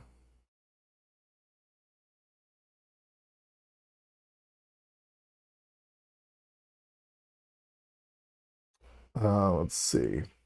And this touches on the sixth. So sixthly, in the citing and uttering of divine words and of Holy Scripture, attention must only be paid to the sacred words themselves and their meaning, and to the reverence of God, whether the effect be looked for from the divine virtue or from the relics of saints, which are a secondary power, since their virtue springs originally from God. Okay, so with that you would then select a passage, perhaps a passage that might make reference, at the least typologically, to Mary's mantle and Mary's protection. You could probably easily find typological references in any of the wisdom literature, for sure. And so you would pick a citation, maybe even pick a psalm. Maybe you could even take one of St. Bonaventure's Marian psalms. And you could either do the English translation or you can use the original Latin. And then you could say, take the first initial of each word in however long the passage is, and you would imprint it onto this piece of silver that you have fashioned to receive these words. And in doing so, you would want to be doing this prayerfully, with full knowledge that by doing so, you are invoking Mary's protection. You are asking her to remember your request when you wear the amulet. And that's kind of what happens when you wear a miraculous medal. The difference is Mary gave us this, Mary gave this to us. So everything that appears on this was given directly from Mary herself. All right, so incredibly powerful Christian amulet. All right, and everything that's on here is a reference to Mary's Immaculate Conception and everything that entails. Everything from the fact that it puts her in the hypostatic order, since her Immaculate Conception is not isolated without reference to the Incarnation, and then everything that means. All right.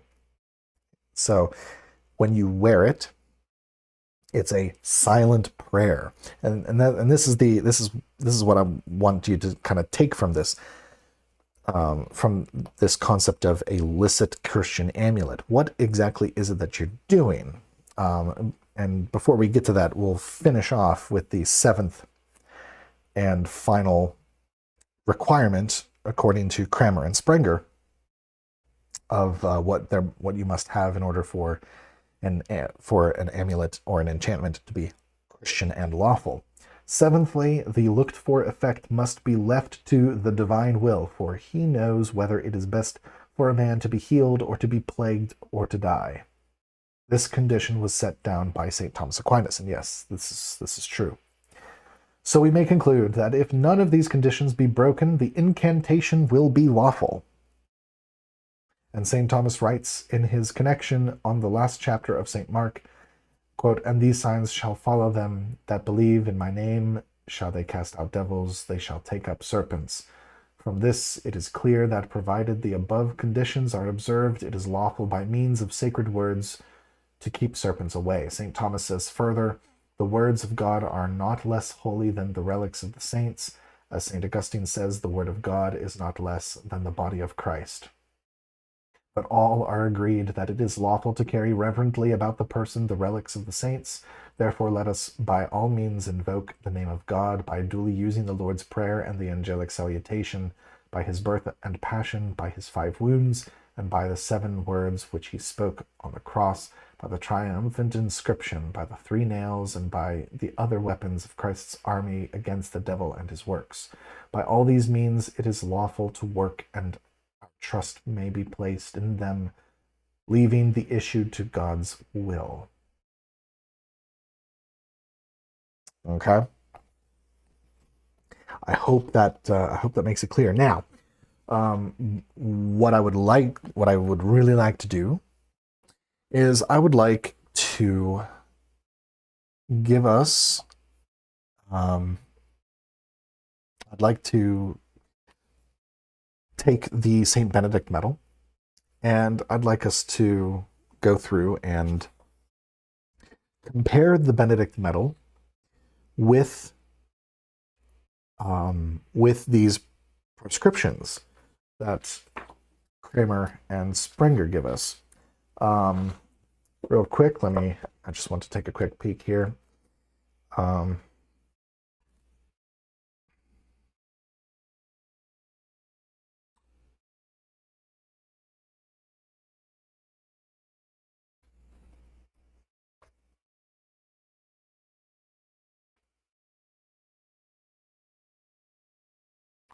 Bells, pious writings. Here we go. So sorry. All right, so in the Compendium Maleficarum, Book 3, Chapter 4, on page 180, it talks about the 12 divine remedies that can be employed, and the 11th are pious writings or sacred amulets hung around the neck, such as the Apostles' Creed, the beginning of the Gospel of St. John, or verses of some psalm. These were much used of old, and Manuel de Costa writes that in our own time a devil was driven out of a demoniac at Hormuz by this means. But for this remedy to be lawful, St. Thomas says that there must be two conditions. First, that nothing superstitious is mingled with the sacred words, as that one should put faith in the shape or color of the letters, or the manner of writing, or the material of the paper or the ink, and second, that the wearer's intention must be righteous, and he must piously observe the sense of the words and put his true hope in God. Again, this concept of not ascribing to the material or to the shape or whatever, I think it's a little too scrupulous on their part to outright object to the meaning that can be conveyed through shape, color, and material. Because again, symbolism is a language in and of itself, and there is a meaning to, there are qualities to number, as the late Wolfgang Smith has alluded to, that in his work concerning his philosophical and physics work. So let me see if I can find the 11th section where it talks about the amulets. That's funny. Sign of the Holy Cross. What's really fascinating is that after giving the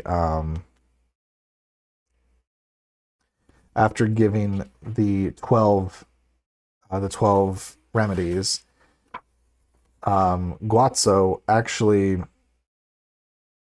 completely skips, even though he mentions it as the 11th remedy. When you actually go to the 11th section, because he lists them all and then he goes through each example in the successive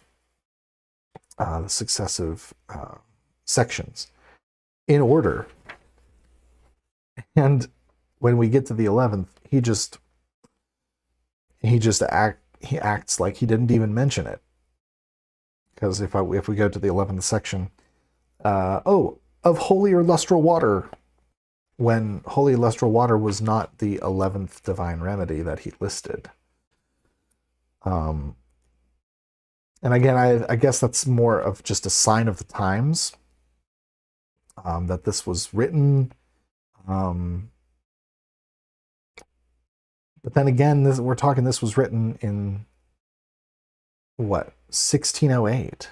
So I guess by this time, scientism was starting to rear its head. The Enlightenment was trying to kick off, and all of the old beliefs, the old conception of the cosmos was being vehemently questioned, even by members of the clergy in the universities, which is a damn shame if you ask me. But let's go ahead and let me pull up an image of the Benedict Medal.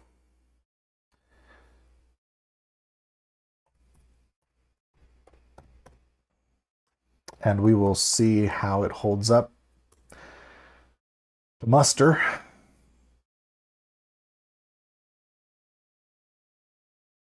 All right. Here we go. All right. So let's go into the Malleus, and let's see if the St. Benedict Medal holds up to the criterion that they claim is set forth by St. Thomas Aquinas, which their rendition of the prescriptions of Thomas Aquinas about Christian amulets is accurate to how he actually talks about it in both Summa Contra Gentiles and in the Summa Theologica. Okay. So, first condition, as we learned from St. Thomas, is that there must be nothing in the words which hints at any expressed or tacit invocation of the devils. Yeah, there are no tacit or implicit invocation of demons. If anything, there's more of a reprobation. There's a reprobation of against demons by flashing the Benedict Medal. All right. Secondly, the benedictions or charms must contain no unknown names. All right. There are no unknown names, as Gueranger tells us in his explanation. The CSPB stands for Crux Sancti Patris Benedicti, meaning the Holy Cross of Father Benedict. Okay? So we know who Benedict is, and we know that it's a cross. So nothing unknown there. All right, then if we go to the cross in the middle, where it has the CSSML, it's the vertical line, which is Crux Sacra sit mihi lux, meaning may the Holy Cross be my light. Nothing unknown is there. We know what the Holy Cross is, and we know what it means by light. The light being the light of Christ. And specifically in this instance, the cross, the light from the cross being the light of redemption. Then on the horizontal line of the cross, we have the NDSMD, which is Non Draco sit mihi dux, let not the dragon be my guide. Again, another instance where the first prescription of Kramer and Sprenger, going off Aquinas, that is definitely no tacit or implicit invocation of devils or demons. Okay, now traditionally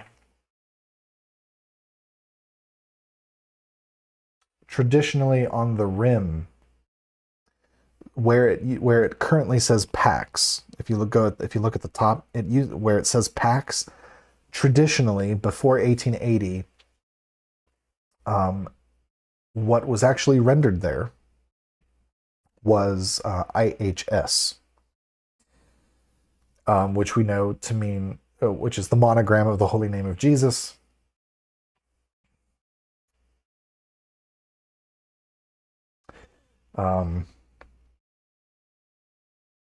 And sadly, in 1880, they replaced the IHS with Pax. Now, of course, we know he is the Prince of Peace. Pax is peace in Roman, or in Latin. We know he's the Prince of Peace, or the King of Peace. But I personally think that that the medal would have been better served if they had kept the IHS at the top instead of swapping it out for Pax. That's just that's my personal gripe. In all of the traditional pre-1880 versions of the Benedict Medal, some of them would have Pax, some of them would have Peace, and I guess that they just decided to go with Pax they went to go with Pax instead of IHS. Others had IHS. But since 1880, this is the only version of the Benedict Medal that has been reproduced en masse, which is unfortunate in my mind. I prefer the IHS up there. All right. So traditionally there was IHS, and so right there we have an invocation of a known name, a known rendition of the name of our Savior. So in that sense, it continues to pass the test for a Christian amulet. All right, so going back to the Malleus. Thirdly, there must, let's see. Oh yeah, Benedicti, Charles, no unknown names. Let's see, any other unknown names? No, the other verses on either side of the cross, which is the Vade Retro Satana and the Sunt Mala Quae Libas. Those don't necessarily contain names. So, thirdly, there must be nothing in the words that is untrue. For if there is, the effect of them cannot be from God, who is not a witness to a lie. All right. So, again, we can scrutinize the back of the medal here. The CSPB, it's not a lie. It is the cross of Father Benedict. According to... Now, the CSPB was added later as a way to identify. But yeah, and then the CSSML and the NDSMD, nothing in those words are untrue. So again, if we go back, the Crux Sacra Sit Mihi Lux, may the Holy Cross be my light. There is nothing untrue about that. We want the Holy Cross to be our light, because it is by the cross that that salvation, that redemption was wrought. NDSMD, non draco sit mihi dux, let not the dragon be my guide. Obviously, we don't want the dragon to be our guide. So in this sense, that is something that rings true. And then we have Vade Retro Satana, begone Satan and suggest not to me thy vain things. It's more of an admonition. It is a true admonition, it is a just admonition. It is the type of admonition that we would want to utter. And so I would say in this instance, both the Vade Retro Satana and the Sunt Mala Quae Libas verses, those pass muster according to the prescriptions attributed to Thomas Aquinas. Fourthly, there must be no vanities or written characters beyond the sign of the cross. All right, written characters. Now, this is where we get into a little bit of semantics.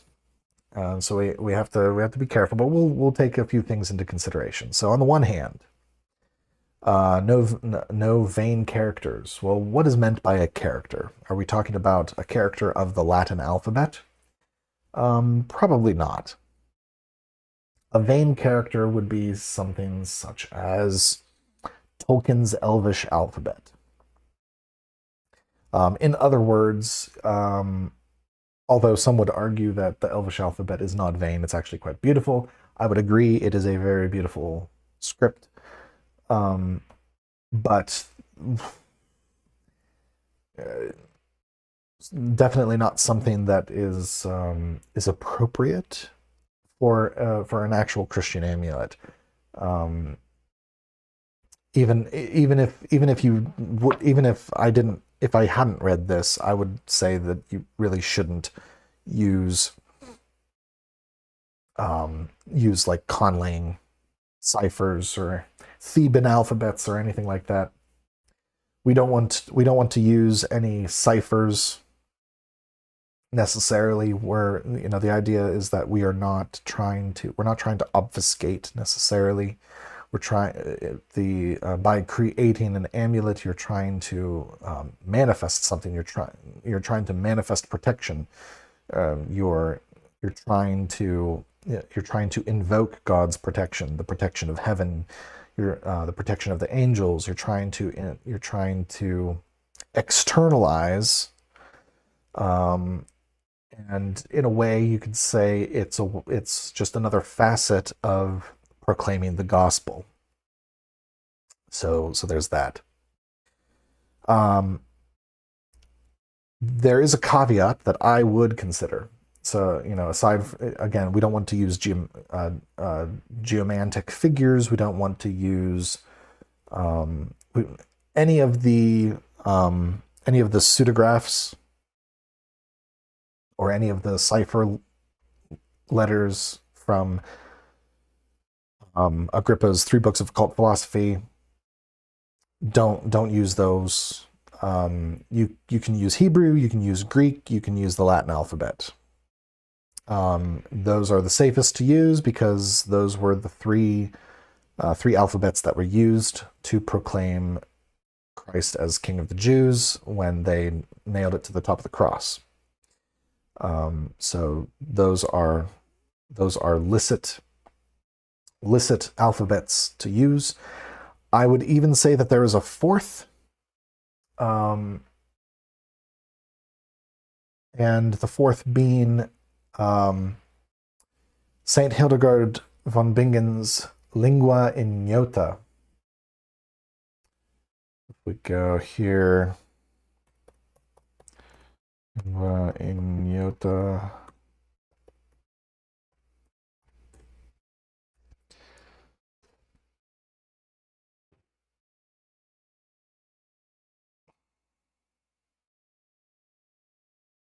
Oh.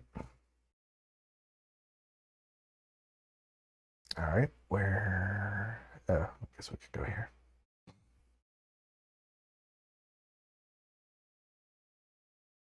Darn it, why is it so hard? I just want to see her language, her little thingy. There we go.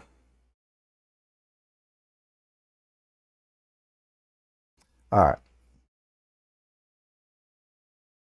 So I would say the fourth acceptable alphabet would be Hildegard von Bingen's Ignota, Lingua Ignota, only because, one of the arguments that Agrippa makes in 3 books of occult philosophy when dealing with the subjects of making talismans, amulets, phylacteries, phylacteries, and things like that. The argument that he uses to justify the use of all of these unknown letters and alphabets that he reproduces is to say that they were derived. He claims that they were derived from man's observation of the stars and drawing lines between the stars and the creation of the constellations and things like that.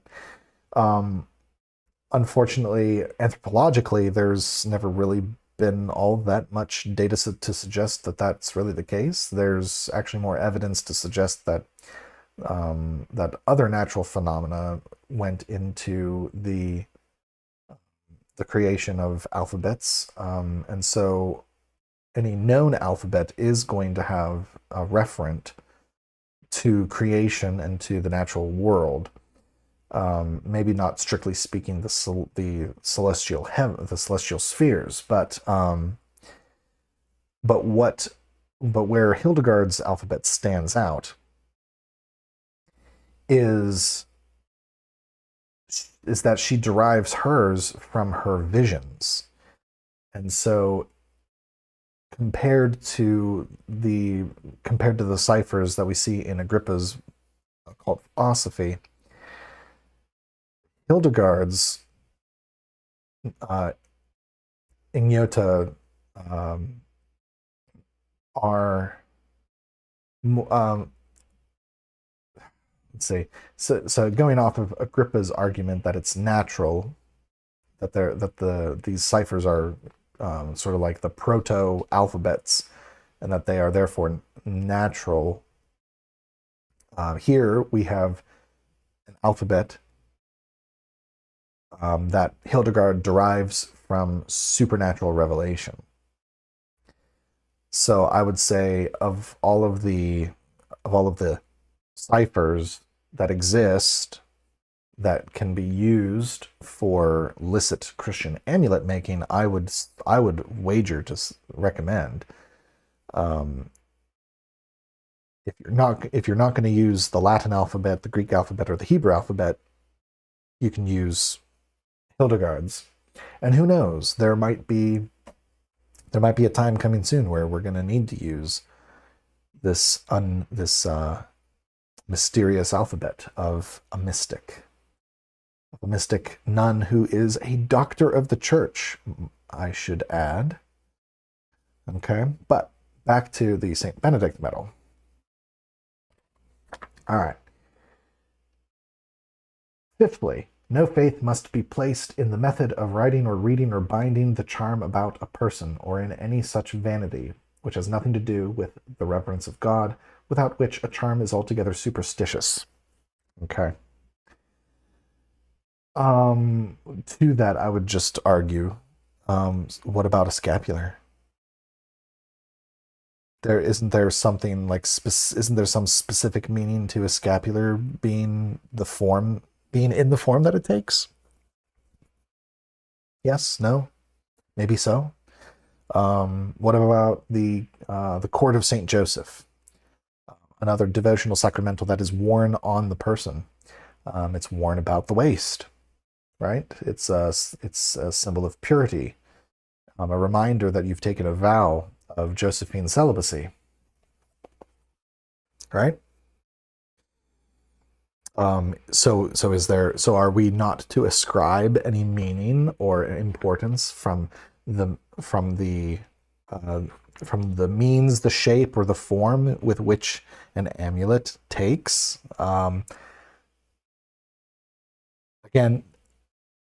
to Kramer and Prenger's and Sprenger's credit, they are going strictly off of St. Thomas Aquinas and his prescriptions, and so this is just yet another instance where I would cast some doubt on some of the things that Aquinas says.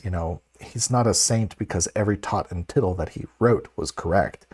After all, Aquinas was wrong about the Immaculate Conception, right? Which is why I always like to poke fun at the Thomist bros, the hyper Thomists, the one who's like, oh, Thomism can do no wrong. I always joke with them and be like, okay, give me a pure, strict Thomistic explanation of the Immaculate Conception and go. They can't do it because Aquinas didn't do it, right? And so there's no way, there isn't any way Thomistically that you can justify the Immaculate Conception if you're going to be a strict Thomist. You just can't, because if that were the case, Aquinas would have done it. But anyhow, that's an aside. So this this method, certainly we shouldn't be ascribing any supernatural effect to the method of wearing or of fashioning the amulet. outside of means with which to help the mind recall what the amulet's invocation is referring to. All right.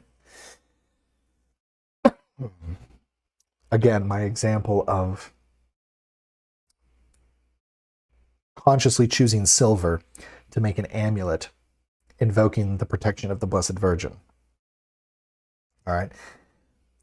The shape of the material, the care, and that's really it, isn't it? It's the care that you take to crafting the amulet is a form of prayer. You know, ora et labora, right? Speaking of Benedict, ora et labora, prayer and work. It's both and. And when you are deep in prayer, you are deep in love. You're deep in love. You're swimming in God's love and your love of God, and from that comes things like the Canticle of Canticles. Comes the Psalms. Comes incredible works of art. And the perseverance to complete them.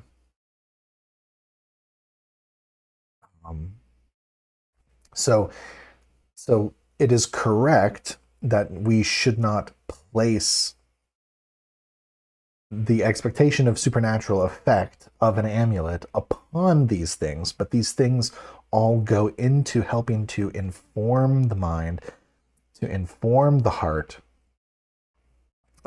because the purpose of all of that symbolism is, again, to trigger the noetic recollection of what is being invoked, so that it becomes a silent, ceaseless prayer. You are imprinting you're creating a permanent prayer, so that it will exude grace. And with that, we have to be careful that it doesn't become an automatism. Or an automatism. We don't want it to become something that's just automatic, that we just take for granted, like the Tibetans and the Theravadan Buddhists do with their prayer wheels. You know, you just spin the wheel, and you don't even have to think about it. Spinning the wheel is enough, and the prayer happens. That's not the mentality that we should have when creating amulets.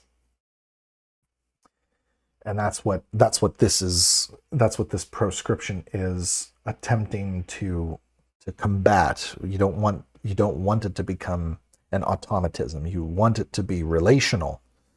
You're crafting this amulet because you are in love. You are in love with God and the communion of saints and the court of the angels. You are in love with your fellow man, and you love your soul enough that you throw yourself in God's hands. And creating these amulets should be an expression of that. It should be a prayer in and of itself, so that that prayer then becomes it becomes stamped, becomes imprinted in that object. And just like with relics, the spiritual virtues of the relics derives from the degree to which God lived through that person, the degree to which God was made manifest through the person who possessed those relics. They imprinted prayer and graces into the clothes that they wore, the books that they read, the rosaries they prayed with, their very bones, their blood. And so that's the mentality that we have to have when crafting Christian amulets, and clearly this was the mentality of whoever painted this mural in the ancient part of Meton Monastery. Clearly this was the state of mind and the approach that he had when he made this. And how do we know that this is the case? Well, as is detailed throughout the rest of this book, which I highly recommend you get yourself a copy, there are countless miracles attributed to the use and the possession of this medal. Same with the miraculous medal. All right. Now, the difference between the miraculous medal and the St. Benedict medal is very likely the St. Benedict medal was composed by someone we don't know. It was composed by someone we don't know. It was crafted by someone we don't know. And yet, their craft produced something that exudes grace. All right, and that's what we're focused on creating when we make Christian amulets. Sixthly, all right, going on to the sixth criterion. In the citing and uttering of divine words and of Holy Scripture, attention must only be paid to the sacred words themselves and their meaning and to the reverence of God. Whether the effect be looked for from the divine virtue or from the relics of saints, which are a secondary power, since their virtue springs originally from God. Now, this sixth criterion seems to be more of a conditional criterion, meaning that it's referring to in the citing and uttering of divine words and Holy Scripture. In reference to God and in reference and in reverence to God. But in this instance, while it's a conditional criterion, the Benedict Medal does not strictly meet it, because it's not invoking Scripture necessarily. In fact, I would say it's invoking Scripture implicitly by the invocation of "Let the Holy Cross be my light." Right? But again, then we get into the question of when Gueranger says Holy Cross, is he talking about a crucifix? And so is this Benedict cross the same? Is it in reference to the crucifixion? Well, every cross is a reference to the crucifixion. So it's like two layers of implication, I guess you could say. Seventh and lastly, the looked-for effect must be left to divine will, for he knows whether it is best for man to be healed or to be plagued or to die. So, yeah, and that's basically that's how the church teaches the proper use of sacramentals.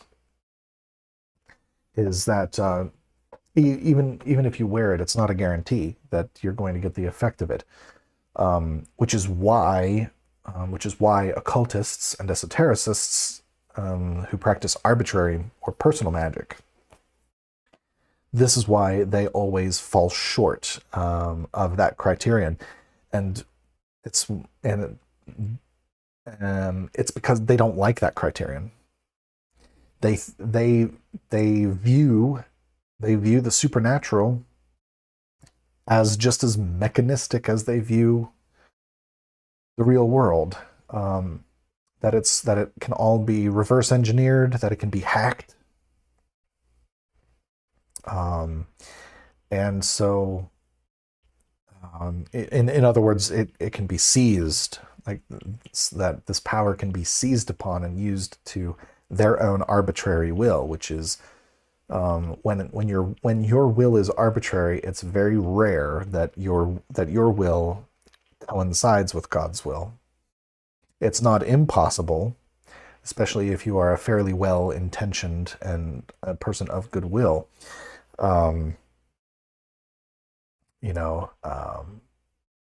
Like you can arbitrarily go up to someone and touch the part of their body that hurts them with the miraculous medal, you can choose to do that arbitrarily, as many times as you want. It's just no guarantee that every time you do it, that the healing actually happens. So, so there we have the St Benedict Medal. Passes the test. It passes the test for Christian amulets.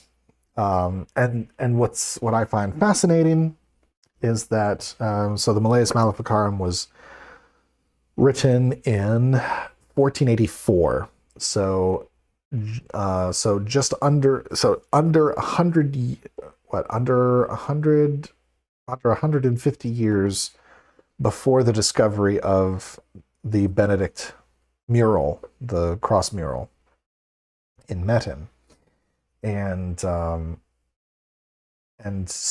which attests to Guéranger's claim that these murals were very ancient, because Thomas Aquinas isn't just plucking things out of thin air when he gives his prescriptions of how you ought to make a Christian amulet. So as long as we as long as we bear those things in mind, we can. There's many applications that we can put to good use.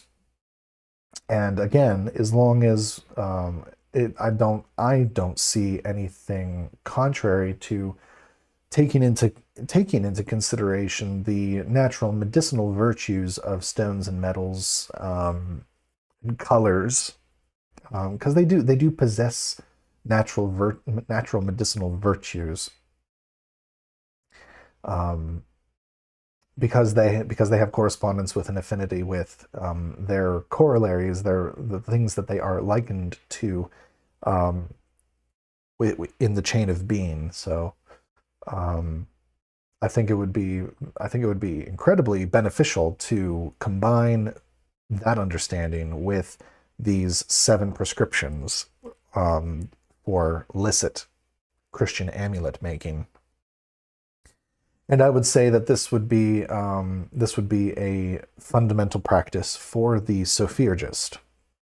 If you are looking and aspiring to be a wisdom worker in the true sense, as I aspire to be, this I think would be a fundamental skill, the fashioning of licit Christian amulets, because you can, on the one hand, you can start with, and it's just like with pharmacy, okay, just because I come from a healthcare background, so I'm able to think in these terms, or I naturally think in these terms. So you have a medicine cabinet. Not every pill is for every malady.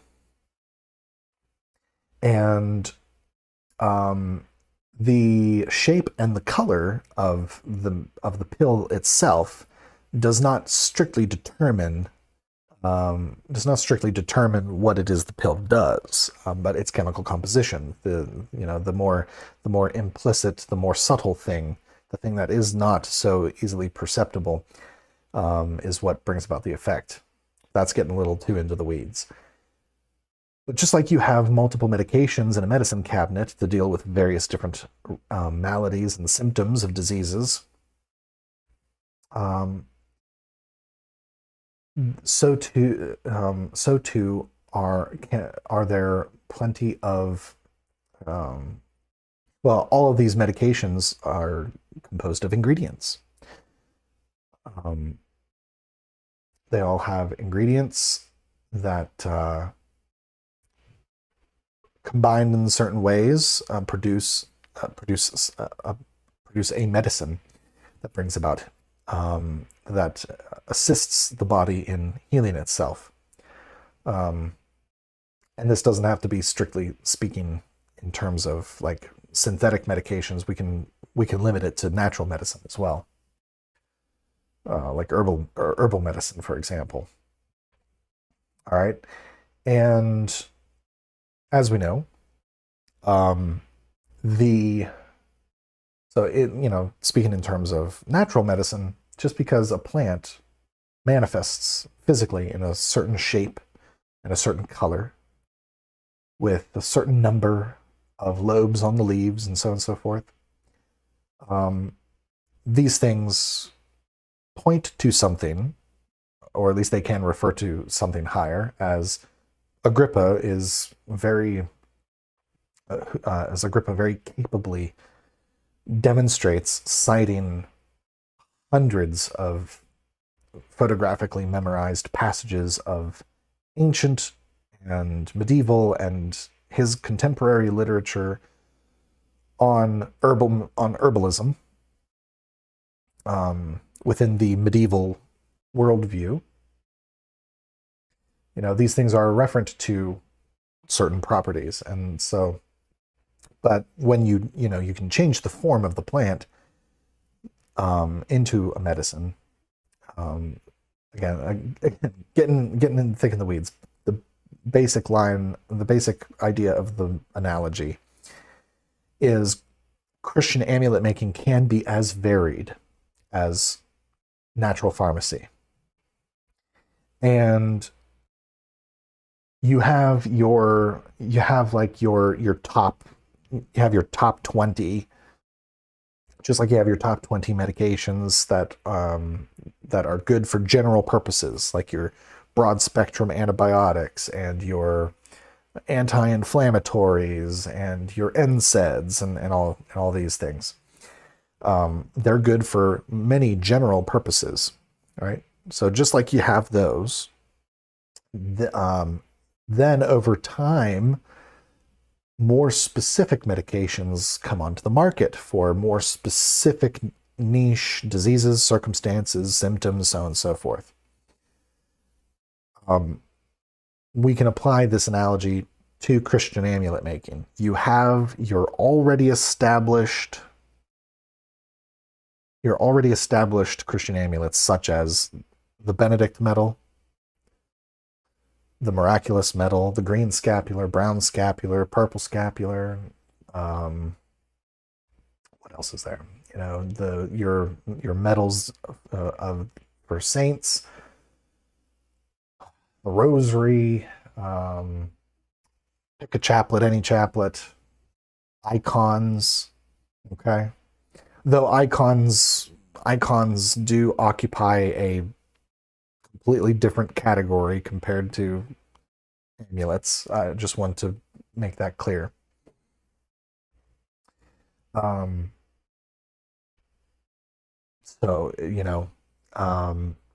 then when you've established your regimen with all of the well-established remedies, then you can have recourse to the more specific remedies. And sometimes you may have to compose those yourself. Or say you are consecrated to the Blessed Virgin in a solemn sense. And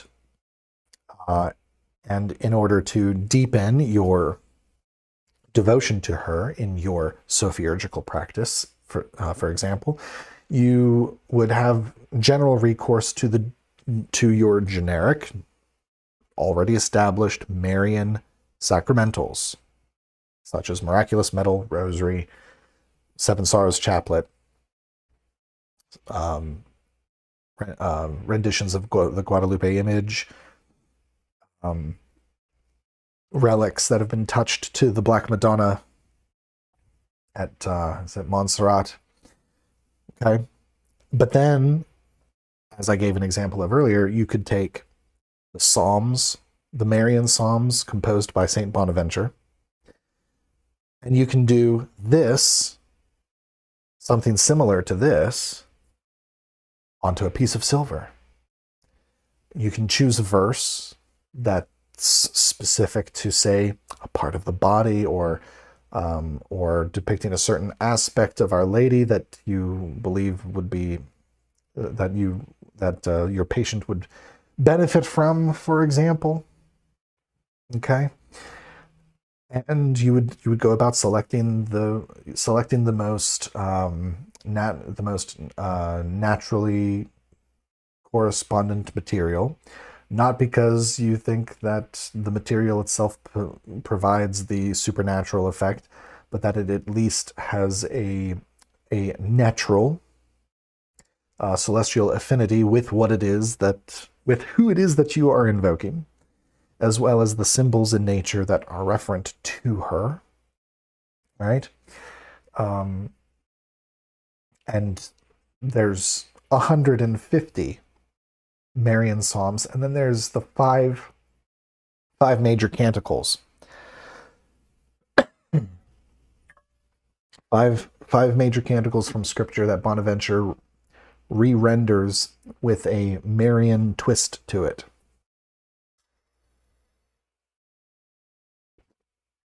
So, the world's your oyster there. There are probably hundreds of amulets that you could make by having reference to the Marian Psalter of St. Bonaventure. That's just one example. You can use the traditional, the scriptural 150 Psalms. You can use the scriptural canticles. You know, if you're not all that great in drawing images of people, why not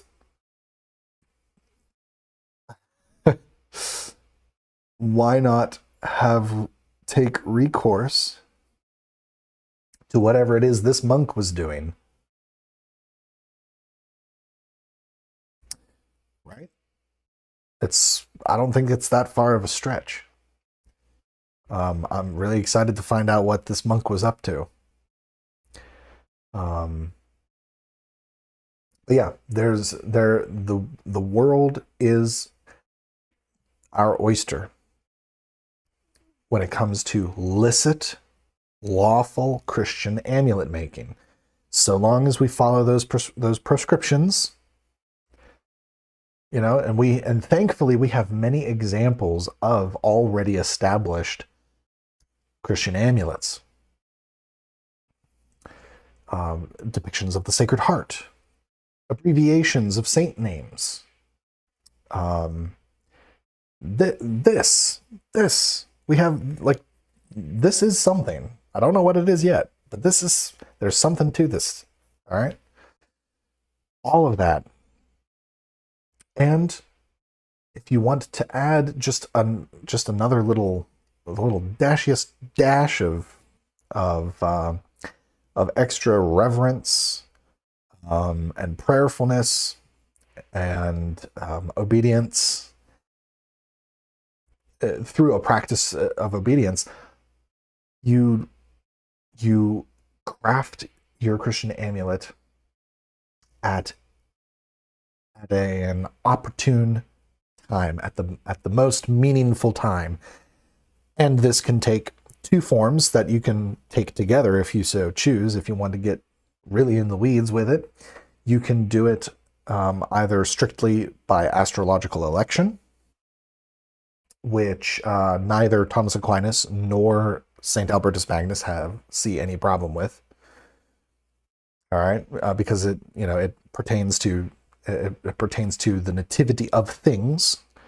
And don't ever forget, St. Peter's Basilica was construction began at a astrological election that was chosen by official Vatican astrologers. To be clear. Now, in the instance of Peter's Basilica, not only was it the most astrologically efficacious time to begin construction, but it also had huge scriptural significance too, biblical significance too, because it also was the day that Christ what was it? That was it the day of the Annunciation, the day of the Incarnation, or so yeah. And so you could do both of those. So say you're making this amulet dedicated to the Blessed Virgin, in invoking her protection, because you were because you were moved by a passage from one of the Marian Psalms of St Bonaventure. So you select naturally medicinal materials that have symbolic significance and reference to Mary. And then you would start by saying, okay, when is the next Marian feast day? All right. And so you look at the Marian feast days, and you pick one that say has mass readings for that feast that seem to correlate with the amulet that you're crafting. Then you can look to see you can look in your astrological ephemeris to see what the celestial weather looks like for that day. Would the celestial weather on that particular feast of, say, the Immaculate Conception, or Our Lady of Victory, would the celestial weather that day be efficacious to fulfill at least the natural medicinal property and quality of the amulet, while also dedicating it and consecrating it to Our Lady. And so that might not, you could look at that particular horoscope for that election, and you might notice that it might not be the best from the material standpoint, and so perhaps you have to wait for the next year. And think about the penance. Like, all of a sudden you're no longer imposing your arbitrary will.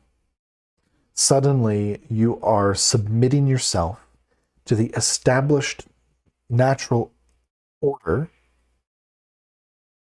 of the heavens, and submitting yourself to the liturgical cycle of the church. So that is just one example of what you could do to create a Christian amulet. And to me, it just sounds incredibly meaningful. It just seems so beautiful. And there's so much potential there. Because on the one hand, you get to participate in subcreation. You get to participate in the sacramental life. You get to participate in spreading the gospel. You get to form yourself in obedience to the liturgical cycle and the natural cycle. It's holistic. It's Catholic. It's according to the whole. So I think that's a I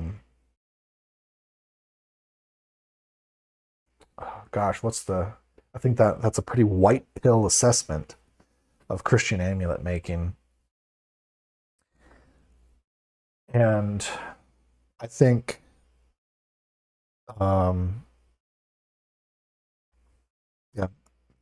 it's definitely like the bare minimum.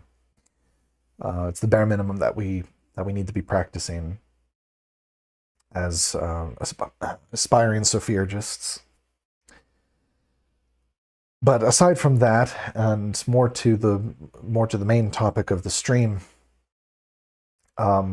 there's a lot of serious scholarship that needs to be done that I simply am not able to do by myself, and neither do I have the means with which to conduct it.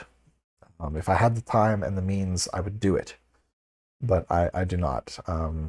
Everything that I've presented concerning Dom Guéranger's claims about the origins and meaning of the St Benedict Medal, I hope are enough evidence to show that there's some serious issue with his account and his claims of its origin and of his scholarship regarding it, which is again really unfortunate, given that he provided an incredible amount of scholarship, both scriptural, liturgical, magisterial, and theological scholarship, with his liturgical year multi-volume opus.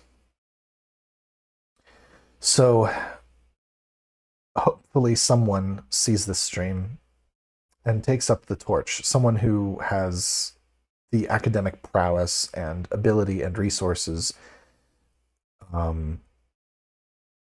in order to in order to really get to the bottom of the true origins of the St Benedict Medal, because I think the actual origins of it does tie in with amulets, with the tradition, the amuletic tradition of the West and the East, and by virtue of that, the Benedict Medal is the gateway, as I have just shown and demonstrated, is the gateway to licit Christian amulet making. So with that, we'll chat real quick.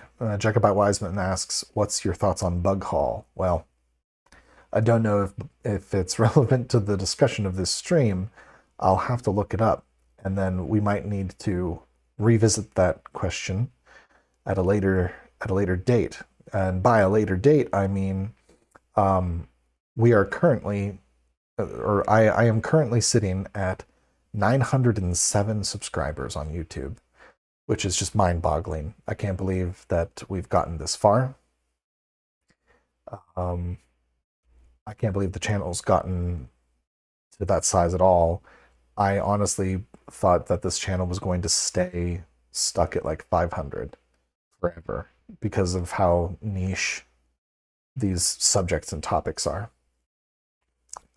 So for everyone who has subscribed, I am very thankful. I'm very thankful for you all. And I'm happy to see some of you are coming over to the Substack. And I hope that you come to stay there as well. I'm trying to do more with that. I think it's going pretty well. I think we're up to about 155 subscribers on Substack, which is just great. So speaking of which, we'll just do a final plug. So down in the description below,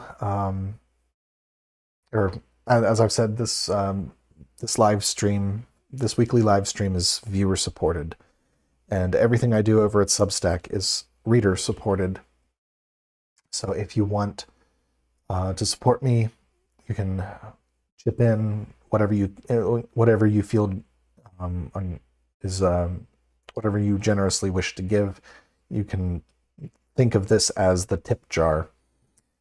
This is just a tip jar. If you want to send me 25 cents, you can send me 25 cents. If you want to send a penny, you can send a penny, although I don't think I'll be able to. Pretty soon, I don't think we'll have any pennies that I'll be able to withdraw from the bank. So maybe if you want to donate 5 cents, you can donate 5 cents. But then there's also the Sophia Gist. This is my Substack. going through a tiny little facelift, sort of a slight rebranding, and just to try to give it some visual cohesion with the font choices I use in my thumbnails on videos and stuff like that. And here at the Substack, in addition to, you can subscribe for free. And then there's also the link for Buy Me a Coffee, and you can also click the button there. But if you are interested in supporting me either monthly or annually, there is a paid tier subscription over at the Substack. By becoming a paid subscriber for $5 a month, you can get yourself access to human narrated audio versions of all of my essays. No AI voice editing, no AI voice clones. Everything that you hear in the narration is me reading my own essay. In addition to audio versions of all the essays, you gain access to personal correspondence. I'm working on setting up a PO box. I will let you all know when it's ready. Once it is ready, you all will be able to, you all can write to me if you're a paid subscriber. And so only paid subscribers will have access to the PO box. Like only the paid subscribers will know where the PO box is. But yeah, if you like snail mail, if you've got a fountain pen that you want to dust off, if you've got a typewriter you want to dust off, because I know I do. As a paid subscriber, you get to write to me, and we can go into greater depth on all of the subjects that we talk about, so that hopefully together we can come to a better understanding of what it actually means to be a Catholic wisdom worker. A third benefit for being a paid tier subscriber is you will receive an annual print edition of all of the essays. So after 2026 is over, at the beginning of 2027, you will all hopefully receive, by the grace of God, a print edition of all of the essays. I'm thinking of doing it in a zine style, sort of homemade, using my own printer, and maybe doing sewn binding, and maybe do like, I don't know, maybe kind of make it like pulpy. I'm not sure. I'm still working out the details of that. But that is something that I want to offer to provide for you. So the paid, it's $5 a month or $50 a year, which gets you a little bit of a discount per month. But if you want to be incredibly generous, if you want to be the Medici to my Ficino, you can join the Societas Sophiergica. By joining the Societas, you become a substantial patron and help fund the work done at the Sophiergist. Your contribution goes a long way and helps fund research materials. Joining this tier also avails you of all the benefits of a paid subscription, but with the added bonus of participating in a monthly research session exclusive to Societas Sophiergica members. I just ask, minimum requirement, that you be a professed member of an apostolic church, either Catholic Church or Christian Orthodox. So that's how you can support the channel. If this video and others have brought good fruit into your life, I ask that you like, share, and subscribe. And Jacobite Wiseman, if you want to ask off-the-wall questions, you should keep yourself a list. You should write them down, because my goal is, if we can get to 1,000 subscribers, then I will do an exclusive 1,000 a 1K celebration. Ask me anything, and I mean anything. You can ask me about pop culture. You can ask me about art. You can ask me about books. You can ask me about TV and movies, and you can ask me what instrument I play. If so that'll be the place to ask me all, like if you want to ask me about UFOs or the Goat Man or this Frog Man or how to burn a Ouija board, things like that, like anything that if everybody pitches together, spreads the word and gets us to 1K, I'll do an AMA. I'll be happy to do it. I think it'll be fun, but let's save it for that occasion. So with that, we will conclude with prayer. In nomine Patris et Filii et Spiritus Sancti. Amen. Ave Maria, gratia plena Dominus tecum, benedicta tu in mulieribus, et benedictus fructus ventris tui, Iesus. Sancta Maria, Mater Dei, ora pro nobis peccatoribus, nunc et in hora mortis nostrae. Amen. In nomine Patris et Filii et Spiritus Sancti. Amen. Thank you all so much. God bless.